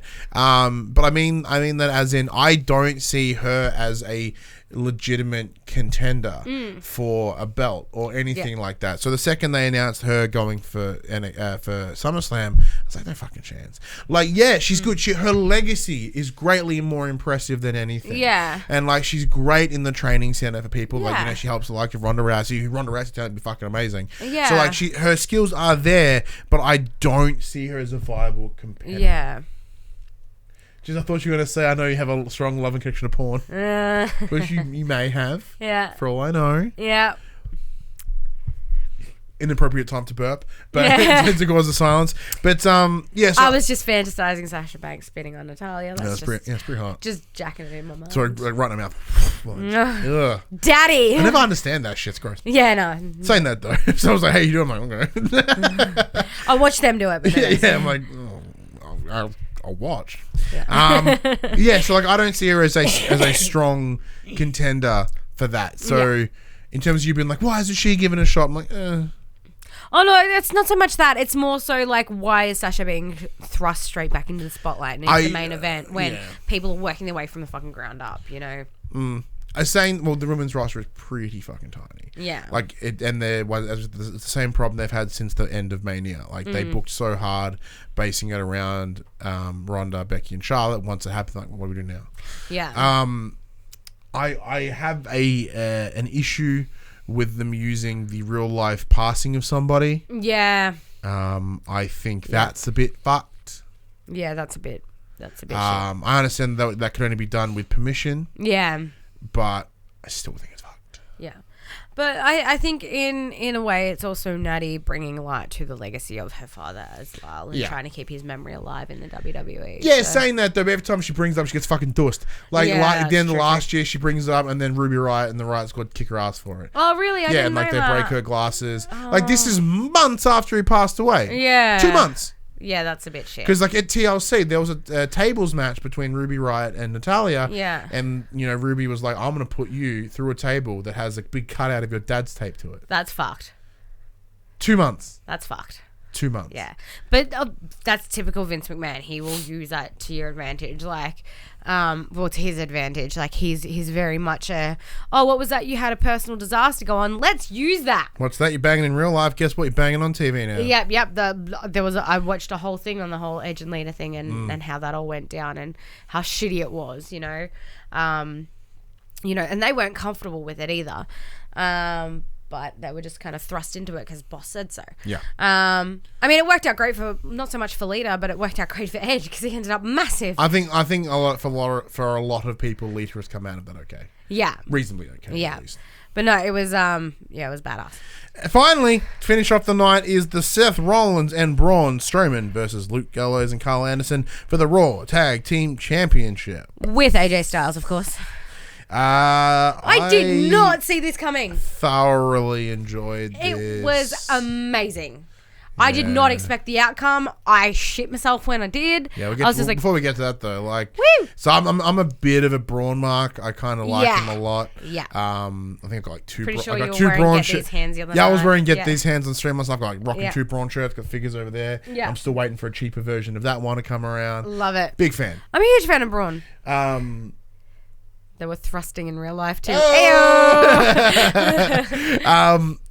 Yeah, so like I was pretty happy with this. I was like, I want to know how this goes.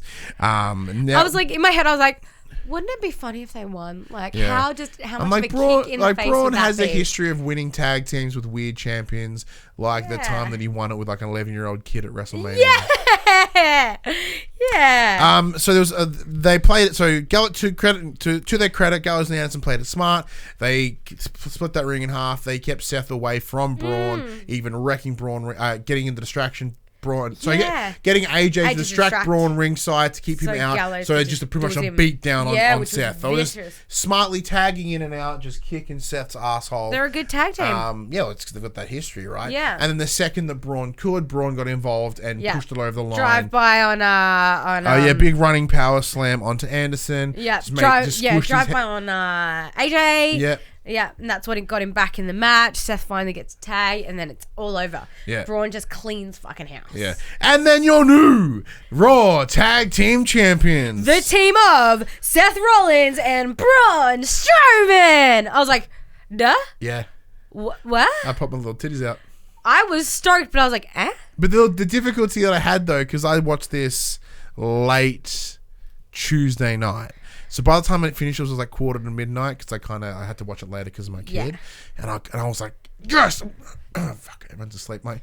Yeah, yes, well done. Yes, I was quite well done, Seth Rollins. Well done, Braun Strowman, because I couldn't be like, fuck yes. Yep. See, I was in the car on the way here. I watched the last little bit of it, and I was like, yeah, yes. I screamed so much in my car this evening. I probably look like a crazy person, but I was like, yeah. I just was like, huh? Yeah! I was so excited. Yeah, as this all goes down, they make their way up the ramp. They do the whole like hands in the air. So the way to explain it is Braun's right hand, he's holding the tag belt. So you're Seth, I'm Braun. Yeah, so you've got both holding the universal. The hands, that one. So we've got our outside hands with the tag team championships, inside hands are both holding the universal championship. And Braun fucking looks at that, he eyes loving shit out of that universal championship. Yeah. And like earlier in the night, there is a little promo. They are backstage. Seth is sitting with Braun. He's like, look, I know you're after it, man. I can see the way you're looking at it. He's like, just everything but drool at it. Yeah. He's like, trust me. If we get these tag team titles tonight, like just focus, keep your head in the game. If we get these, you get your shot at that title. Yeah. And he's just like, I don't need to stay focused. You do. I've got my head in the game. Yeah. Because that's like, follow my lead and we'll win this. He's like, you follow my lead. And then it ends up being an amazing tag team. Yeah, you're good. But yeah, that means Braun's going to get a universal title shot. And you know what? Yes. So, okay. I'm gonna big ol' yes. Let's have, before we run into our review at the end of the episode, so the end of Raw, I think I see this going two ways. Yes. One way, this is the most likely way, of course. Braun's going to turn. Fucking Deuce, cost them the tag team belt, and then it leads into Clash of Champions for the Braun versus Seth. The other option, which I find more interesting, Seth Rollins turns. And Seth Rollins either turns and joins the OC, Ooh. to bring the belts back over there. Yeah. You might, as in like there's a rematch between the OC and Seth turns and Seth Gallows costs and the Edge match the and the belts go over there and he's like, hey, and then he joins part of the OC and then presumably like Finn Balor comes out and fucking kicks him out when he comes back. Yeah, that would be rad. Because like this is the thing. Fantasy booking. If they want the OC to be, which they tried to do a handful of times, if they want it to be the Bullet Club of WWE, they need more people. If you look at photos of the club in Japan, there's like 9 of them. Yeah, it's huge. So like add more people to the stable, get Seth in there. Now with Seth being the big face of the company, I don't see that being likely, and plus I really like Braun as a babyface. I think it works for him. Yeah, and definitely. Just being the babyface is there to help and just mush people. It's totally a better character for him. They do need Balor as Dash, but that will come in a couple of months' time. I think it may come from. I think Seth and Braun will have a good run, and then Balor's going to be the interference, which brings in the OC, and that's how it all comes about. Well, how's that going to work? Because it is booked for Seth and Braun to clash at Clash of Titans. It is Clash booked? of Champions, sorry. Is it? Yeah. Okay. So they've got 3 weeks 2 weeks to fuck with it, 3 weeks. Yeah. Well, and when is Balor due back? Because he's got 2 months off. He's got 2 months off. At least. Yeah. Okay. That puts a spanner in the works then. Interesting. I have no idea how it could go. I personally want Seth to go heel. I think that's more exciting. Yeah, I think Seth kind of sucks the babyface. Yeah. And the fact that he has to enlist people to put him over, where Braun is over just by being there. Yeah. Like when Braun's music went off last week to him help, the crowd went fucking bonkers. Yeah. And then when he fucking tears up AJ Styles, the crowd went bonkers. Like, yeah. People like Braun, man. Like, I love Braun. I think Braun's great. So it's not like the amount of times they flip-flopped on him. Would I like to see him walk out with the Universal Championship? Fuck yeah. Because he's forever had shots at it and he's never held it. Yeah. The only belt that he's really held was that green Saudi belt from winning the Greatest Royal Rumble. Fuck does that mean? Means nothing. No one even remembers the belt even exists. Yeah, exactly it. I definitely think it's about time that he got that shot. Obviously, all his other plans have been thwarted by himself. Because apparently it's all backstage heat that kind of fucks him up. I think, being obviously the peak physique for Vince McMahon, I think he's definitely getting himself some favors. He's super agile and stuff like that. So I think he's really sort of building himself up to something amazing. So that does bring us to the end of Raw. Yes. Using our awesome rating system of Kurt Angles and bars. How do you rate this week? This week is pretty good on the whole. On the whole. That came out so wrong. Look, overall, I was pretty happy with it. I don't think there was really much I could go down about, even though, like, I'm really pissed at Sasha Banks. She's doing her job well. She's making me hate her, which is what she's supposed to be doing. I'd probably give it a Kurt and a bar, to be perfectly honest with you. Really, I had a couple markout moments this week. I enjoyed it. The promos were on fire for me. Yeah. Compared to some other stuff that I've seen, I thoroughly enjoyed this noticeably more than previous Raws. So for me, it gets to fucking two Kurts. Beauty. Like, I came out with that excited. I came out. Yeah. Like I said, in terms of other weeks where I come out going, okay, and I turn the TV off and I go to bed. Here, as I said, I got out of my seat and I was like, fuck yes. And like this, like things in it were exciting. Joe versus Cesaro was awesome fun. So good. Obviously, of course, there were some minor down notes. But, you know, it's one of those things of like, because our rating system isn't about the, it's not like a proper like out of 5 rating or whatever. It's just how we feel about it. Yeah. And I came out enjoying myself. Yeah. That's where I get to. Yeah, definitely. Let us know what you thought of this week's episode of Monday Night RAW. In those comments below, Discord, Facebook, all the links are in the description below. That does bring us into SmackDown Live. Smack up down. It kicks off with Randy Orton. Comes out into the ring, talks about how Kofi is stupid. Fucking stupid. Estupido. This one really quick. So Randy, obviously Kofi's stupid. The best thing that happened last night was making him watch Xavier, like, have his leg broken. And then next minute, like, Kofi's music hits. Like, Randy hasn't even finished speaking. He barely got a promo in. And then next minute, you hear Kofi's music and he's like, where is he? Come on, bring it on. And then Randy's yelling in a doorway. Yeah, and then from behind, Kofi just comes flying in. I was like, well, where'd he come from? And you can hear Kofi yelling, "We're gonna find out who's the stupid one tonight."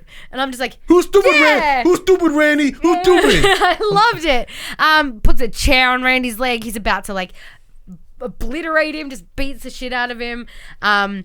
And then the Revival come running down to Randy's aid, obviously because they're all BFFs, FTRKO. I just had to say it again. It's so good. It just rolls off the tongue. Just like Randy. Yeah. He can roll off my tongue anytime. Daddy. But yeah, like, obviously they get, like, Randy gets his escape and he does a runner and Kofi just takes to the Revival with the chair. Beats the living shit out of them. And I was just like, damn, like, Randy just ducked. Like, so much for being friends with the Revival. You just piss off on them while they get beat down by a chair. It was beautiful. Absolutely beautiful. I got slightly inconvenienced with the kick in the face. I gotta bounce. I gotta run. Yeah, absolutely beautiful way to start SmackDown. It was so good. I loved every minute of it. Just, we're going to find out who's stupid tonight. I was like, you tell him, yeah, Kofi. it's a situation of like, fuck, damn, that was pretty cool. Wonder where they're going to go now. Andrade versus Apollo Crews. Yeah, first match of the SmackDown King of the Ring Yeah, tournament. with Zelina Vega looking like she's just straight up wearing lingerie and a blazer. I love it. Big fan. Oh, so hot. No complaints. She's so hot. No complaints. The only thing I can complain about is she gets involved in every match. Kind of a job. Yeah, I know, but still, like, come on, like, at least have one match where you, like, don't. Look, Do a Paul Heyman, like, just be there and yell, like, I know it's kind of sexist and gross. She's very, very incredibly attractive. The curly hair, not quite doing it for me. Don't? Straight hair, Zelina Vega. I like her. I like her with some curls. Yeah. I do like it. Let's put it out there. I suppose as You a talk woman, about you talk about Randy all the time. Yeah. It's not inappropriate. But so. yeah, no. As a woman, I think I can appreciate both styles. But having hair so long, So don't get me wrong. Yeah. Like I said, I definitely think there's a novelty to her straight hair. There's something just a bit more sleek. I'm certain. Like I said, I can call out a hot dude when it happens. Yeah. I can call out a hot chick when it happens. Yeah. But it's like I reckon with that look, the straight hair would have been better. Yeah, it's the curls don't take it away. She's still rocking a good like 8, 9 out of 10. Yeah. But I personally like this. Like a sleek, yeah. Mm. He likes his lady sleek. We got way distracted there. But so then we cut to an ad break. We come back to Shane McMahon and Kevin Owens in Shane's office. Oh, we didn't say who won. But no, that happens afterwards. Oh yeah, we do too. Yeah. So cuts to an ad Middle break. of the match. Cuts to an ad break. See Shane McMahon because Apollo hasn't come in at this point. I don't think. Oh yeah, it was just at the entrance because they keep like showing promos in the middle of entrances. So Shane McMahon buffering his new TV because that's what you do with TVs. You buffer them. Yeah. They don't have glass on them anymore. They're fucking LED screens. You don't TV Shane. You fuck. Because obviously learn a thing, McMahon. I giggled about that again this week. I was explaining it was like why because Paris, my boss, was watching it. He's like, why is he buffing a TV? I'm like, Shane, Shane McMahon fucking fined Kevin Owens $100,000 last week, and during the discussion, he's like, look, mate, I'm not gonna fucking take the fine down. He's like, make it 105. Why is that? And he fucking pegs a chair through the TV. It was amazing. Yeah, beautiful. So Kevin Owens has come in. He's like, "Look, man, I've had a week. I've done some searching and deep." Well, yeah, he was called in by Shane. Yeah, he was called in just to be like, "Hey, man, like while I'm here, this is the situation." But, yeah, 100,000 might not be much to you, but it's a lot to me. We come from very different backgrounds. You're a father. You're a good father. You understand that that's going to take away from my kids. Like, I just wish you'd reconsider. And Shane says he'll consider it. Yeah, and he said he's willing to not negotiate the fine, but like consider just removing lifting it or working with it, right? Which is fine. Yeah. Then we do cut back to the match between Andrade and Apollo Crews. Apollo Crews comes out at this point. I'm like, you are so losing. Yeah, couldn't agree more. Yeah. So what was it on Raw? I predicted. Yeah, so in terms of outcomes... So I'm 2 for 2 so far. Yeah, I'm two for 2 at that as well. So yeah, definitely predicted Andrade to win. Obviously, Joe, Zelina. And I also had Cedric. Yeah. Obviously, we knew straight away. Andrade definitely going to get the win, especially with the role he's been on. Mm-hmm. Zelina Vega at his side, as always. She is that driving force to ensure. Mm-hmm. She's, I guess, in his insurance policy, he's... she is the one that make sure that he gets the win, which he does. Yeah, so Andrade does win with a hammerlock DDT after getting interference from Zelina, who held Andrade by the ropes. So in order to sort of throw off the momentum of Apollo Crews, Apollo turned around, what the fuck you doing? And then hammerlock DDT. Yeah. Beautiful. So now I'm 3 for 3. Yeah, I'm 3 for 3 at this stage as well. Thought that was kind of easy because Apollo Crews, I'm like, there are some people in this that just have to lose. Yeah. I'm sorry. They just have and to he lose. was definitely and he was one of them. Next up, Daniel Bryan and Rowan are bringing this hooded man into a back room, like interrogation style. And like first thing I noticed, I'm like, the only defining feature I'm seeing here are hands. Yes. So I'm looking at the hands, going like, whose hands are those? Get these like, hands. What are these defining features? Like, how can I tell this? Yeah. No idea. No defining features. Then we cut to Elias walking backstage, strumming his guitar. He sees a guy, and the guy looks suspicious. He's like, "Hey, man, come here." Turns him around. Pulls off his hat. Lifts his hat. Unzips his vest. It's a fucking ref. Where is he? It's like, where is he? The guy's like, yeah, he's over there. Points to a stage box. He opens the stage. I genuinely belly laughed at this situation because he's like, aha! Yeah. He's like, gotcha! And he's like, yeah. Elias just picks him up by the throat and he's like, I've got you! And he's just like, sits down, holding Drake Maverick. It's Drake Maverick, by the way. Yeah. I thought it was going to be Truth. It turns out it's Drake Maverick.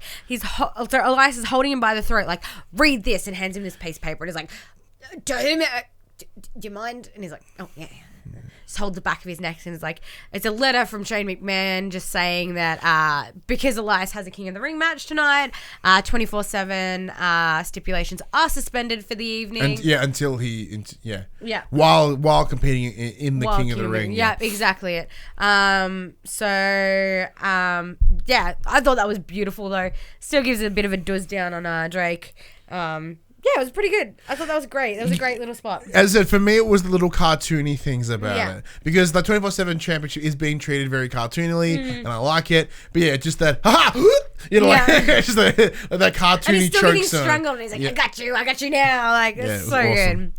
He's like, and then he's like, afterwards, Drake's just crying, just like, I just want to consummate my marriage. Dude, if you go to his Twitter account, no matter what the tweet is about, it always ends in that sentence. Still, you have to consummate my marriage. I'm like, it's been 3 months, man. This is fucking awesome. That's great. It's so good. You could be like, hey, it's really nice and sunny out here in Minnesota. Still have to consummate my marriage. Yeah, I love it. I definitely need to go check out his Twitter. That's great. Then we get a moment of bliss with Charlotte Flair. So this was has requested time. That's with correct. Alexa. So Charlotte had requested this. So she was talking about her match with Trish Stratus and how she, is the queen of all eras, that sort of stuff, and talks about. I didn't the torch wasn't passed. I took it. And then she talks about like, I am the face of the women's division, and Alexa's like, some people would argue that Bayley is. I wouldn't, but some people do. And then she goes on a rant about like, I'm the one on the red carpets. I'm the one doing this and that. You don't see Bayley on the red carpet with a little side ponytail, like high-fiving people. Like, that's my job because I'm the queen and I am, I am this division. So Bayley comes out and being like, hey, bitch, talking about me? Yeah. There's a sensation of like, no one gave a fuck about Bayley versus Amber. Everyone cared about Trish versus Charlotte. Charlotte, yeah. Kind of true. Exactly it. Yeah, so like that was part of it, and I'm like, you're pretty accurate there. So Bayley does a bit of a smack talking, which I enjoyed. Charlotte essentially lays down the gauntlet. I want to take that belt from you at Clash of Champions. Yep. Bayley accepts. Awesome. That's SmackDown Women's Champion match ahead of Clash. Even funnier. My absolute favorite part. Once again, Same. literal laugh. So Bayley, she goes to sleep, and goes, there's just one important thing that I need to do, and just fucking pushes the chair wrecks her. Like, Love not it. like kicks her, not punch her, just straight up shoves her off the chair.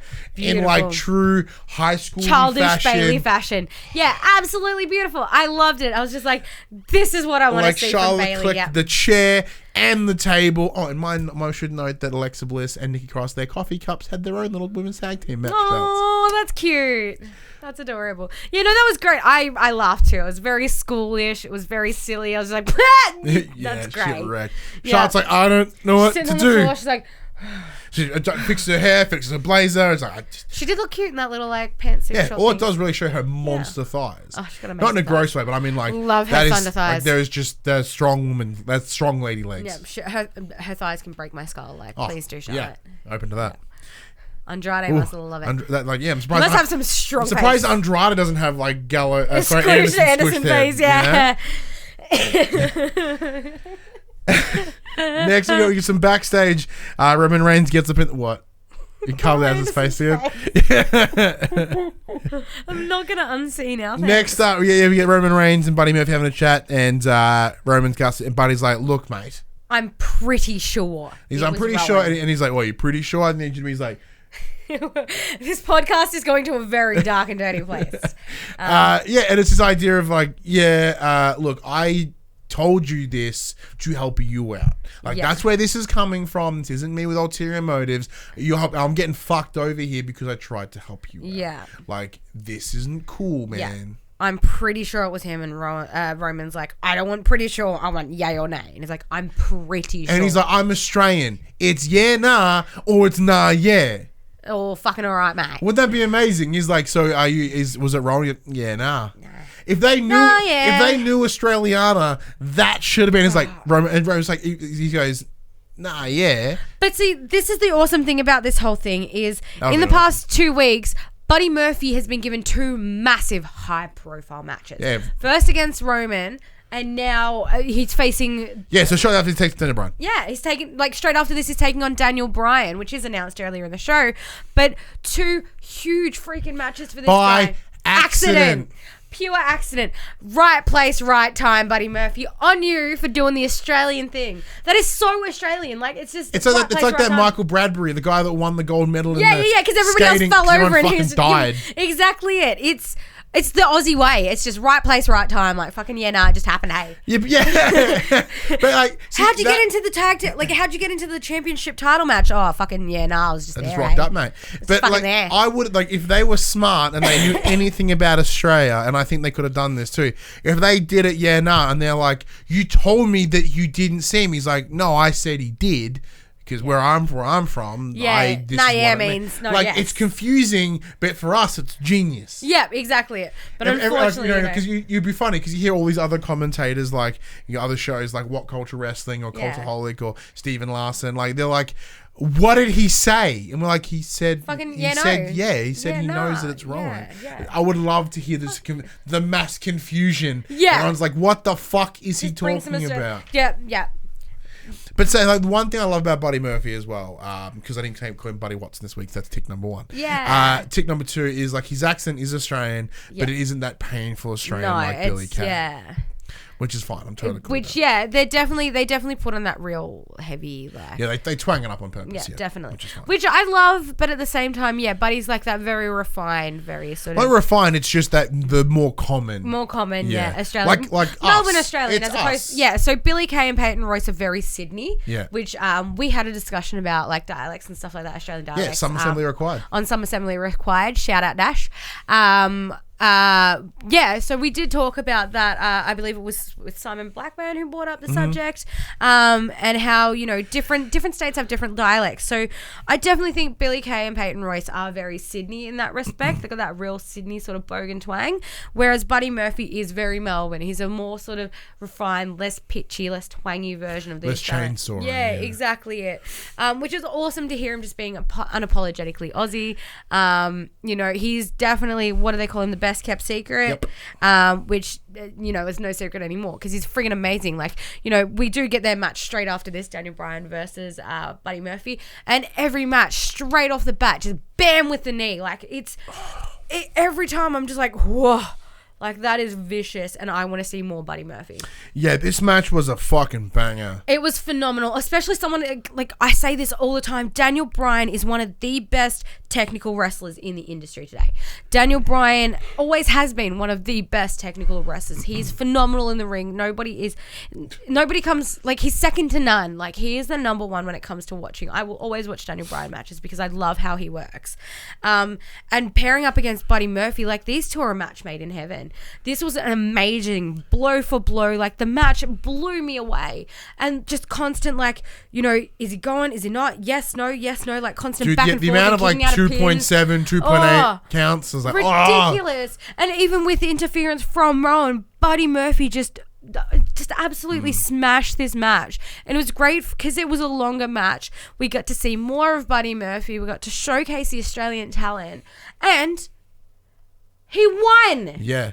So he did win with the Murphy's Law. I think maybe. Yeah, the Murphy's Law. Yeah, it was a neck breaker followed by the Murphy's Law. Yeah, Murphy's Law. 1, 2, 3.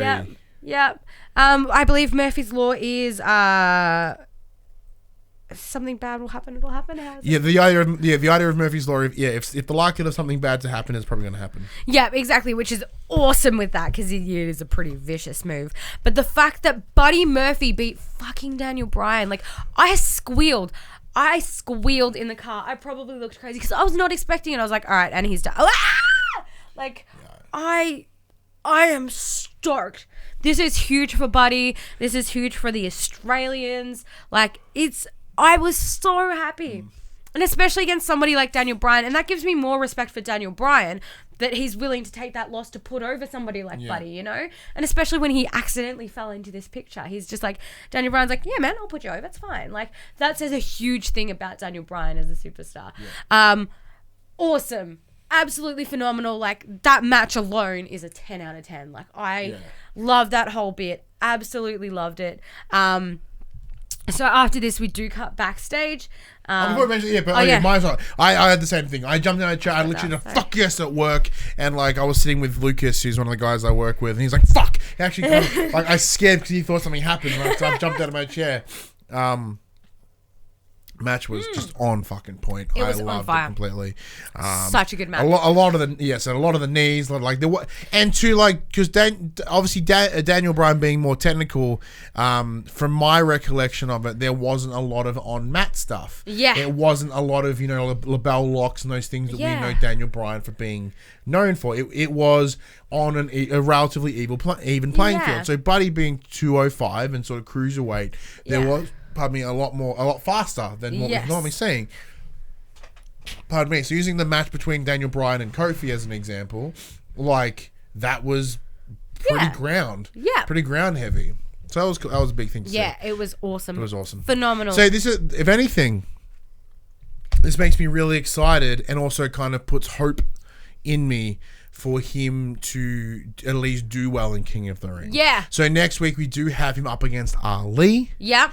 So that's fascinating. So it's the big difference. If you look at the match from Raw when you've got Miz and Ricochet versus Drew and Baron, I'm like, well, you just watch them lose. Like, why should I give a fuck about their King of the Ring next week? We've never seen Buddy up against anyone, really. See, Buddy and Ali likely has happened before with them both being on 205. Yeah. But I haven't seen that cruiserweighty type match is just going to be perfect. Yeah, apparently 205 is getting canned too, by the way. Oh, interesting. Yeah, so I presume they probably get absorbed in either NXT or something, or spread out across the roster. Yeah. But who knows? Yeah. Interesting. But yeah, no, I'm after we get an ad break, cut back to Charlie interviewing Buddy, ready to rock and roll. Next thing, Bailey starts before getting jumped by Daniel and Rowan. Yeah, and Daniel Bryan screaming, "You don't deserve this, you're a liar," which he had earlier said as he was coming out to the ring, "You're a liar, you're a cowardly liar, you're the worst kind of liar," screaming at him, "You don't deserve that win." Dash just confirmed that 205 is getting absorbed by NXT. Thank you. Brody just gets his ass handed to him straight after the match, which kind of bummed me out, but I get it. Coming off such a big win and just getting ass handed to him. But still, like, I get it. Obviously, they're like, you're a liar, you're a cowardly liar, you're pathetic. Cowardly liar face. You liar, pants on fire. Yeah, ooh. Big doo-doo head liar face. Yeah. But yeah. You kiss your mother with that lying mouth. But yeah, they end up giving him a big old doos and Rowan gives him an iron claw. That's why Alexa Bliss left you, because you're a liar. Yep, and that's what you get, and vicious attack, and then they leave and like they get kicked out by the officials, like, go away, shoot, Buzz. Fuck off. No, bad boys, naughty, get it. That's the one thing I love about like Australian wrestling is because in a situation like they're like, fuck off, like go away, like get the fuck out of here, fucking get out, can. Leave him alone, you dog cunt. Yeah, leave him alone, you dog. Fuck off, you dog. Yeah. You mutt. Go back to your fucking VBs over there. Like, you want to go, mate? You want to go? shit, I'll get off the can. That's right. Next up, we see the Revival make their way to the ring. They come out and they got wrecked in the back and they're holding their fronts. I'm like, that's weird. Yeah. So they're talking about the idea of the beatdown that did take place at Raw last night, and they said for that reason they will be challenging the New Day for the SmackDown Championship. Yeah, and they're like, I can't believe Clash. that you're cheering that. You think that's good? How dare you? Like, where did we run? So if anything, before we get into what happens next, this is where I'm thinking that Street Profits are going to Raw, Revival's going, because Revival are going to hang around with Randaddy. Yeah. Because saying that though, like, I was under the impression and probably led to believe that the wild card rule has been done. Nope. However, it seems to keep happening. Michael Cole referenced it on Raw. Yes. So it's like, it's still in place. Part of the wild card rule. The fuck. The actual fuck is going on. I thought it ended. So I think that's probably the way to sort of bring him over there. Keep that, because I do like this. I think they're finally setting pieces into place before they change. Yeah, these new little, like, I guess they're kind of mini stables they're bringing up here and there. Fuck yeah. Give me more of that shit. Yeah. So, like, that's how you get more people on TV. It's awesome. I'm totally in. Yep. And if that means, like, because they have creative control now, they can be like, and they're there now. Yep. Because one of those things, I do think there will be a reshuffle come October with SmackDown. Like, well, let's just put them over there now. And then keep them, three of them together. Like, do I think they'll stay together forever? No. But, like, I don't know how long they'll last for. Very interesting. We will still be. So while this is going down, out comes Heavy Machinery. I don't remember. I don't remember there being a promo. Did they respond to the promo? Or they just go in there and fight? No. They just walked in. They just cut them off mid promo. I was excited. We haven't seen Heavy Mac in a couple of weeks, so I was just like, "Yay, duck it!" Love it. I was so excited to see It's the thing, because it was that situation of like, why are the Revival getting a match when it should be a SmackDown team? Yeah, exactly it. Why not Heavy Mac? Fucking wild card rule. But yeah, good match as always. Love seeing Heavy Machinery. They got a big old bit of doos down. And my favourite part was where Scott Dawson went for a big old fucking big splash. Whoever it was just moved. Yeah. Buzz! And he just like bounced up, and you literally see him go, fuck! Yeah. Like, I would just die. Yeah. Like Daniel Bryan once said, I'd just move, and then one of them was like, nope. Yeah, he's like, I did the Daniel Bryan. He didn't do it, but I did. But just watching his ass bounce off that mat, I'm like, ooh. Feel it in your gut. Yeah, and like, normally, like, obviously, they quiet any of the swears, but it was straight up, just push, fuck. Yeah. And you're like, yeah, so bad. I'm a big fan of swear. Because it's just like, that would look like really painful, and he's yeah. Loved it. But the win did go to Dyson.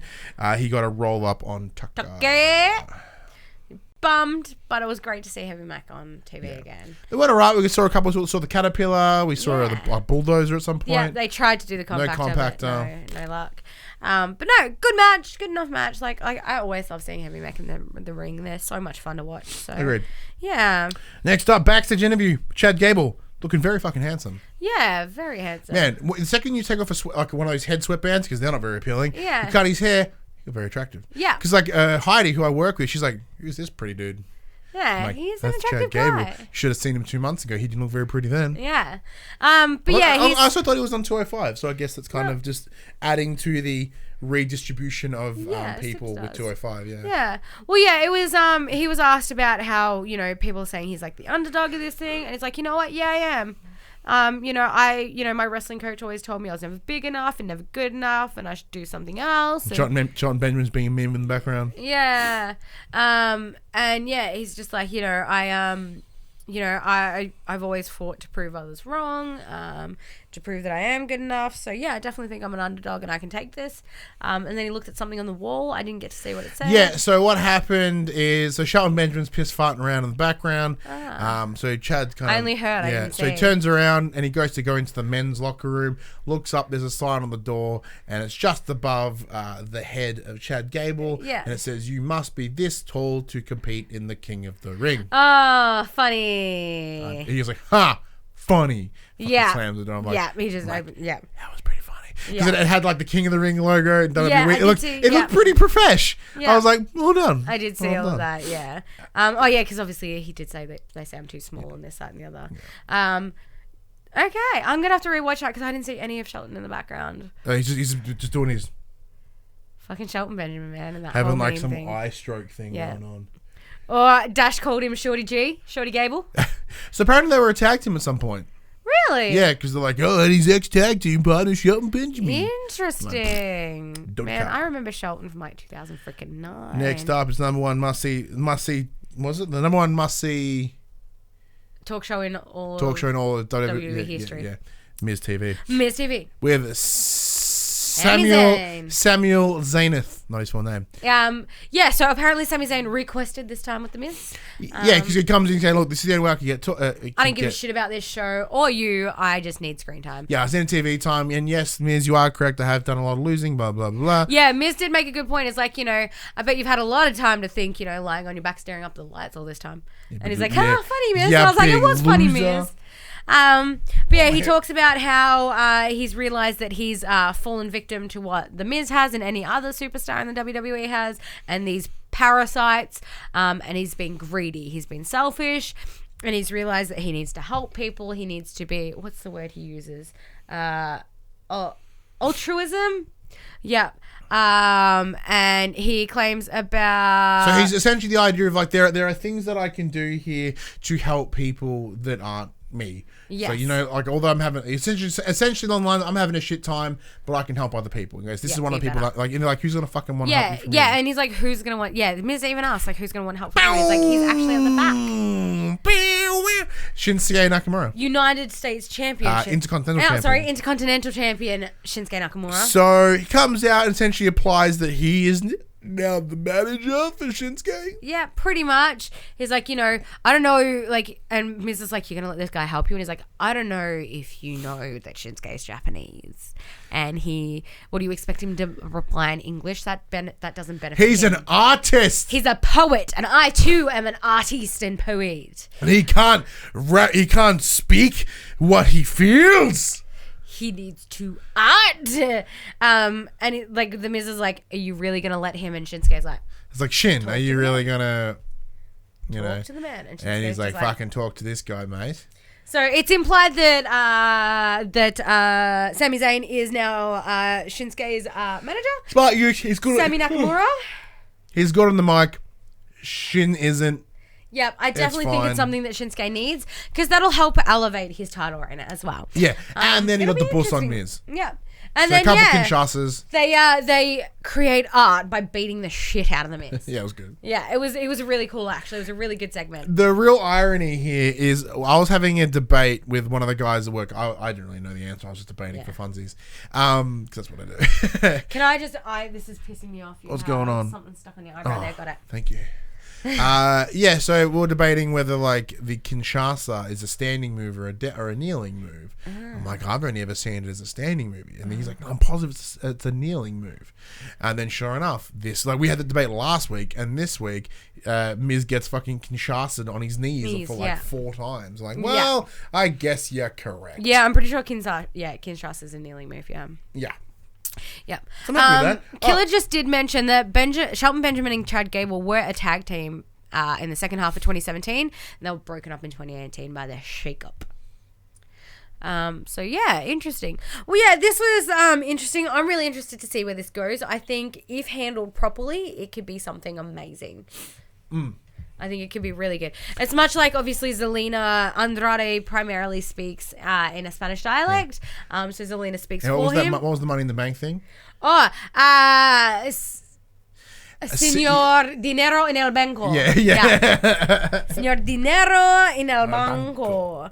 So I definitely think this could, if they play that out that way, this could be really, really good for them, for both of them. I agree. It could be awesome. I do think it's a smart decision. I think it pretty much kind of guarantees a little bit more ice. Fuck off, fucking Adobe, you butthole. Dopey. Adobe. I'll just get a legitimate copy, I suppose. It does. Yeah, it kind of hopefully puts... Because Sami Zayn's still been getting a lot of TV time, even though he's been losing his face out. Yeah. So I do hope this kind of brings the IC... Because like the United States Championship with being on AJ is forever there. It's always on TV now. But the IC belt's being lost. So I do hope this pushes that forward. Definitely. Which is what I'm hoping. Yeah. Next up, we get another backstage promo with Shane, because Shane does call Kevin Owens into his office again. And he talks about, look, Kevin, you've said all these things, but you've still yet to apologize. Yes. And Kevin's like, apologize.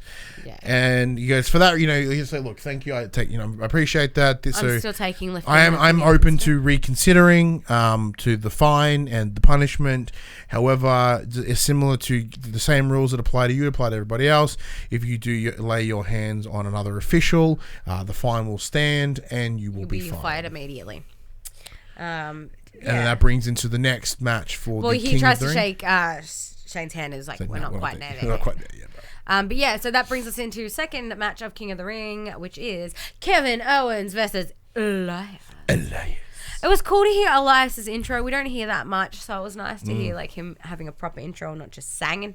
Obviously, which he did retire the night before. I guess retire. So. He'll come back like Justin Bieber did. But yeah, it was good a match until so it was just a bit of a regular old match up until that point. Seeing more of Elias wrestling is good. Seeing him actually. You just want to see him shirtless. Yeah, that's exactly it. Seeing him shirtless was great. I want to see him shirtless more.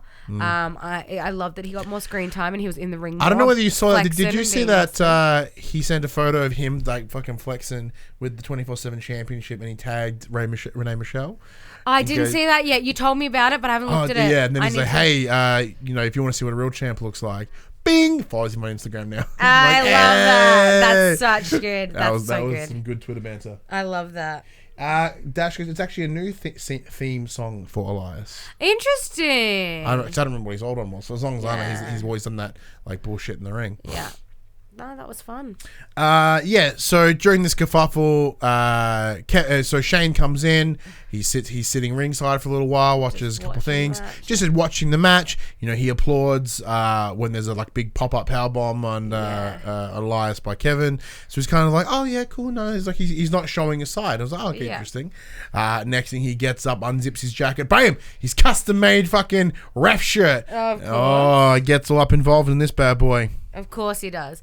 Obviously, with this happening, this does end up giving Elias the upper hand. Yeah, so there was a point where Elias does get Kevin in a pin position, and in the fight, in like Speedy Gonzalez level of tapping. 1, 2, 3. Yeah. Win goes to Elias at the hands of Shane McMahon. And this absolutely fucks my entire King of the Ring plans. Yeah. When I saw what was going on, initially I had KO for the win, and then when Shane come out, I was like, no, Elias is taking I already locked mine down because I did this at work, so I locked mine down last week. Yeah. And I haven't fully gone through. I had Kevin to make it all the way to the win. Oh no! It would be it was supposed to be Drew versus Kevin, and my idea for that decision was to have Kevin come out, and then that would be their final match between Shane and Kevin. Like, you may be the best in the world, but I'm the king of the ring. Yeah. Yeah. That's what I wanted to have seen. Yeah. But we didn't. Burn. Yeah, so look, I had my money on KO, but as soon as Shane came out, that changed. So I don't know if that sort of... Because I had to hold fast my decision. I was like, fuck. Yeah. I need to sit down. I have tomorrow off, so I'll probably sit down and go through and actually pen in what I think is going to happen. Look, I'm with Killer here. Killer just said, I'm fucking annoyed. Why the fuck is Shane on our screens? Couldn't agree more. Sick of seeing Shane O'Mac, but it's probably the least we've seen of Shane O'Mac recently, which is nice. True. Not too much. And it's kind of... definitely see, previously it was... they were trying to put Shane forward. Yes. See, but now Shane is here to help push Kevin. Yes. Not that Kevin needs the push at all. He's doing quite well without it. But like his motivations for being on TV are different. Yes. Or what I feel what they're trying to do here is different. Yes. Like, it's not, like what they were doing before. So I'm happy with that. Yeah. And finally, we get Roman Reigns being escorted by Daniel Bryan and Rowan to the broom cupboard where they have this guy, and they're like, here he is. He's the man that's been trying to kill you. Are you ready? 3, 2, 1. And it looks like they got the bald guy from fucking... Chubby Rowan. Yeah, so they essentially have this old dude who kind of looks like Rowan. He is a lumberjack and he's okay. He's just like bald, but a bit more hair and a ginger beard. Yeah. I'm like, here Same you go. sort of nose This structure. is just someone that looks like him. Yeah. Which this obviously pegs the whole, like, this guy's been hired by somebody who we don't know, because we do find out. So this week, obviously, Corey Graves being away, they did have David Otunga on SmackDown as the guest announcer, and he's like, I've got friends. I went to Harvard Law. I've got lawyers and friends who are in the know. Daniel Bryan went as forensics. as far as hiring a forensic investigator to find this out. Daniel really did his research, and this is what he's come up with. And yeah, it's crazy. There is definitely a likeness between these guys, so it definitely sounds like he's hired help. And it just kind of ends with Roman being like, looking at Rowan, fuck? and then chubby Rowan, and then back at Rowan. He's just like, you guys kind of look the same. I can see where Buddy's coming from. And Daniel's in the background being like, see all this real, like, this is one of those things, like, the internet is tearing this apart. Yeah. And I'm like, yeah, it's totally dumb, but I kind of dig it. Yeah. Because it's that idea of, like... It's that cheesy fun sort of, because in terms of this story, it's like, no, it really was Rowan. And they just... in terms of the story, they're like, no, it was Rowan, but we need to be like, it can't be Rowan because it's this guy. Yeah. Like, what they could have been, like, put fucking anyone else in there. Like, yeah. Part of me still wishes it was, like, Harper or someone like that. Or, like, Lars Sullivan or someone returning. Yeah. But definitely. It's very clearly Daniel Bryan and Rowan, and they're just fucking bearing the lead. Yeah. But no, it was an interesting end. Again, I really enjoyed SmackDown this week. It definitely both shows were standout this week. They did phenomenal. Not too much I can say bad about it. I reckon I'm on the same page as Raw. And if we're going to start rating, I would give it a curtain bar. Yeah, I'm in the same boat. Curtain bar for me too. Overall, I really, really enjoyed it. Buddy Murphy was banging.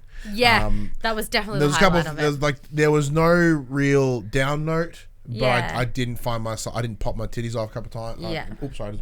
Sorry, you're right. As much as I did with Raw. Yeah. But I did thoroughly enjoy it. Yeah, it was good. Like, I'm sure that obviously there's room for improvement always. Yeah. Like, it's fucking shame. I definitely think they're stepping their game up, though, for sure. Yeah, it felt good. It felt fun. Yeah, I enjoyed it flowed nicely. Let us know what you thought of this week's episode of SmackDown. Comments below. Facebook, Discord, all those social links are in the description below. But as we do make our way to the end of our show, there is one thing we check out. We jump on the dirt. We reach out to our good friend Dash, the attractive gentleman that he is, and he scours the internet. He calls his friends, and he collects us, the dirt sheet.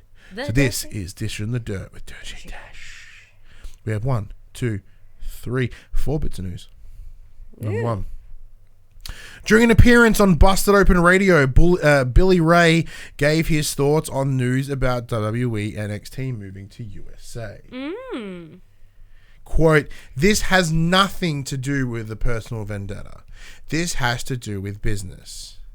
Whether it's your wrestling universe or every other person in the wrestling universe to just watch a brand new product unopposed. It's ignorant, it's foolish, it's dumb business. Everything that WWE is doing right now to counter AEW is not personal at all.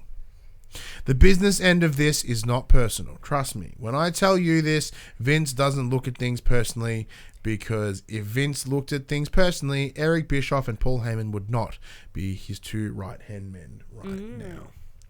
I disagree. I think it's very personal. Yeah. As in, I think he's done, like, I think there is business-minded in there, Yeah. but I think internally it's business, externally that's very personal. Yeah. Like, they're like, oh, Vince fucking loves competition.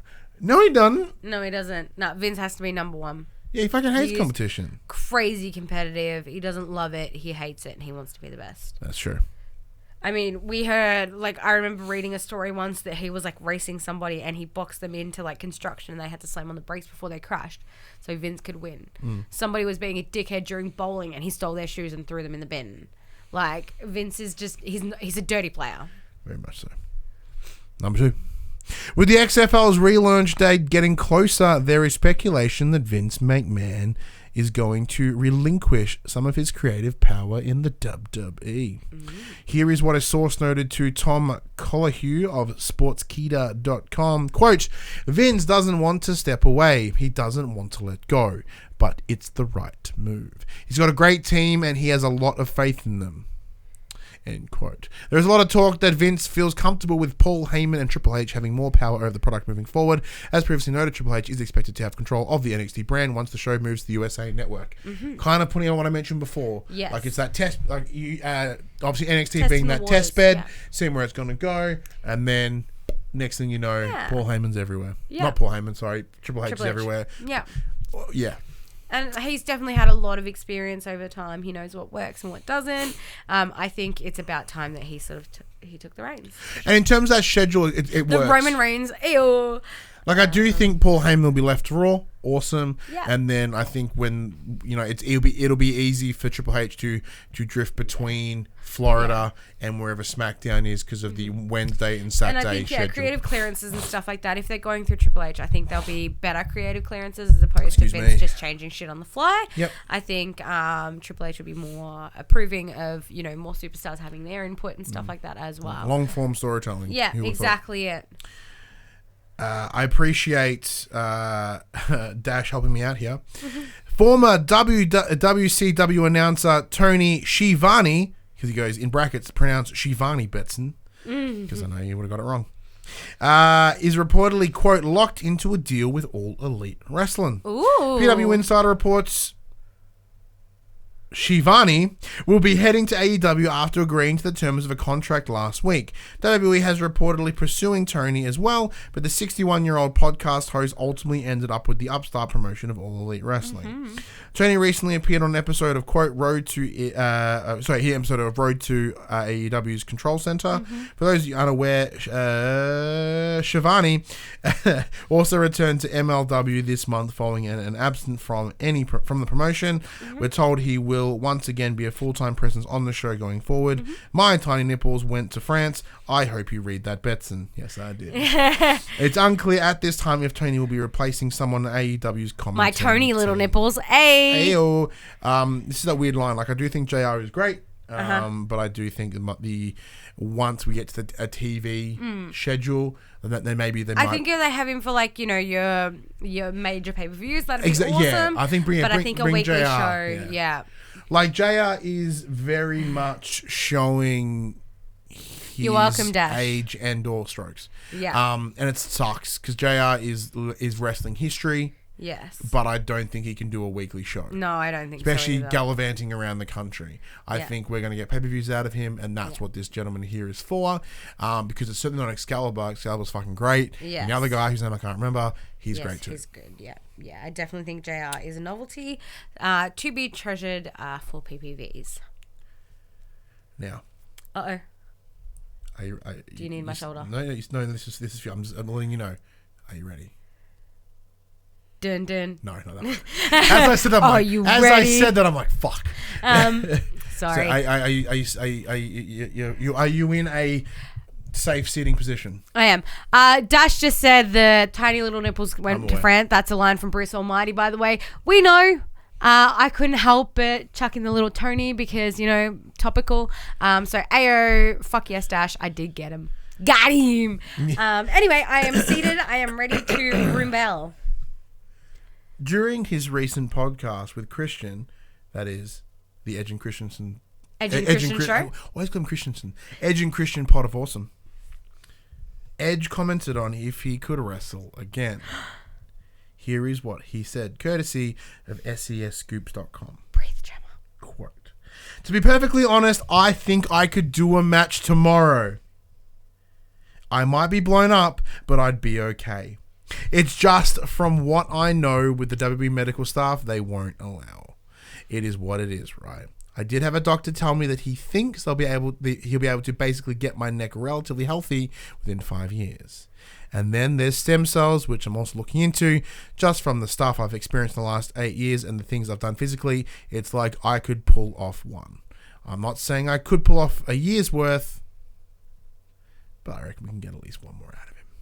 Well, the spear he threw at SummerSlam, I think he could at least do one match. Yeah, give him at least one. Yeah.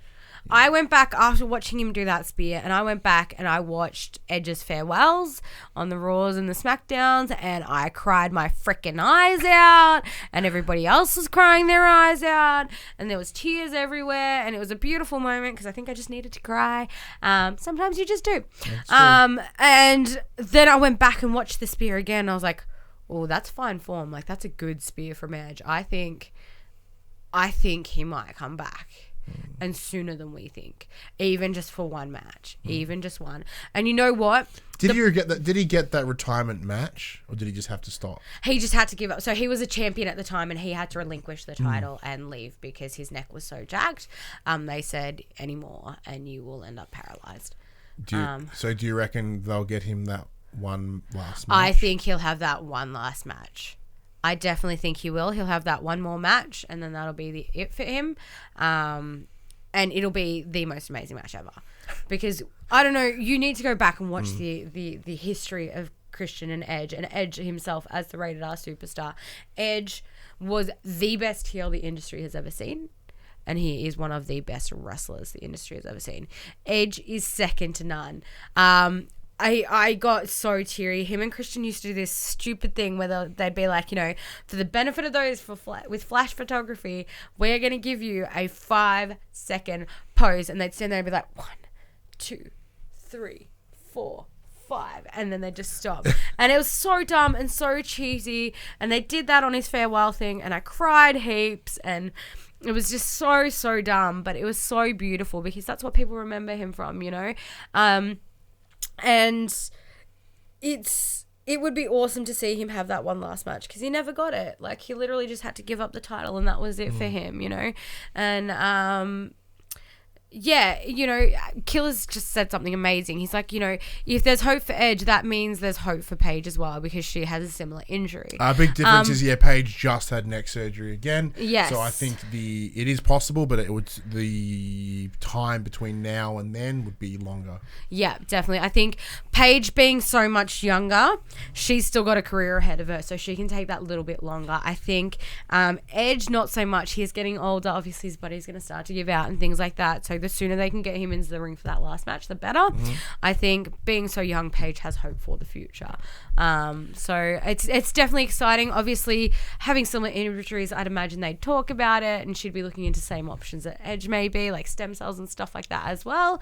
But no, honestly, I reckon if Edge is feeling like he can do it, I reckon, he can put anything he puts his mind to, like most superstars. So I reckon we'll see him in a ring sooner rather than later.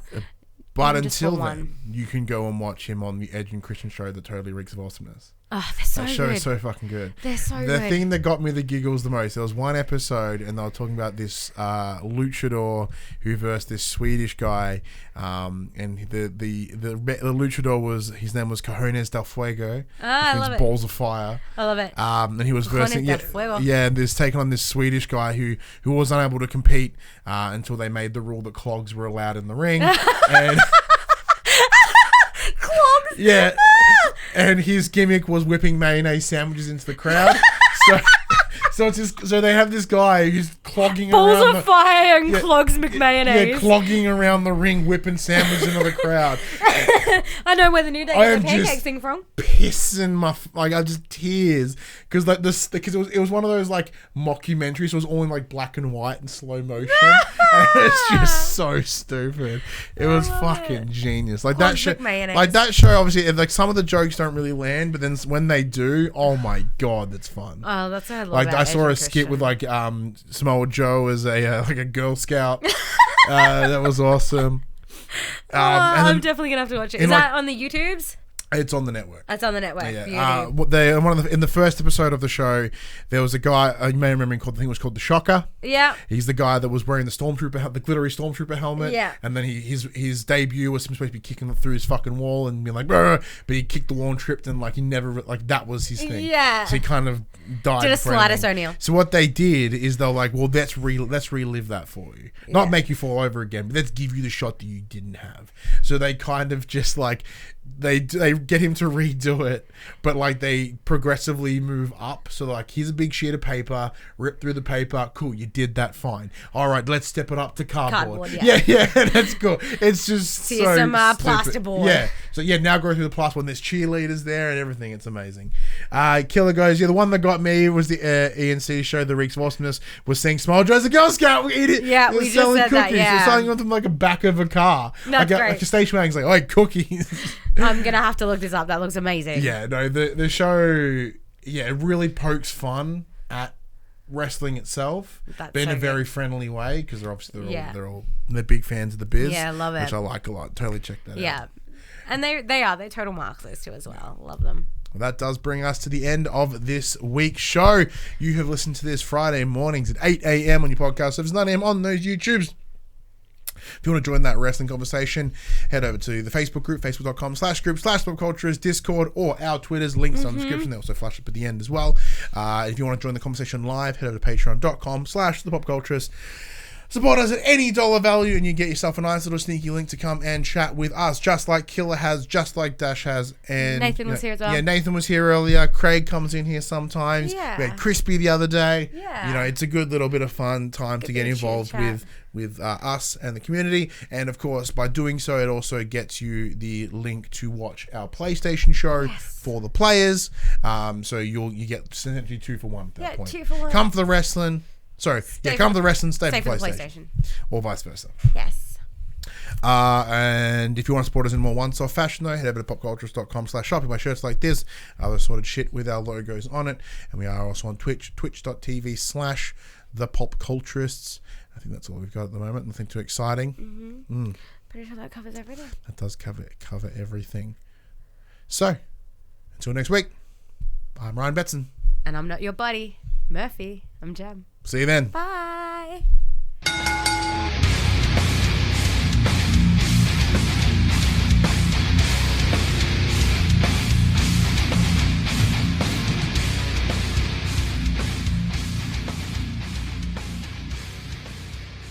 The Young and the Restless, the Pop Culturist WWE podcast, is fan support over at Patreon at patreon.com/thepopculturist. And we'd like to thank our Patreon producers and our Patreon founders for their kindness, their support, and their generosity. Our Patreon founders: Alpha Ferret, Craig O'Flaherty, David Chataway, Jesse Stevenson, and Jacob Garner. And our Patreon producers: AJ Abatomi, Damien Holdies, Kyle Dunn, Lee Wintershoven, Nathan Massetti, Paul James, Pure Mongrel, and Sean Levitt.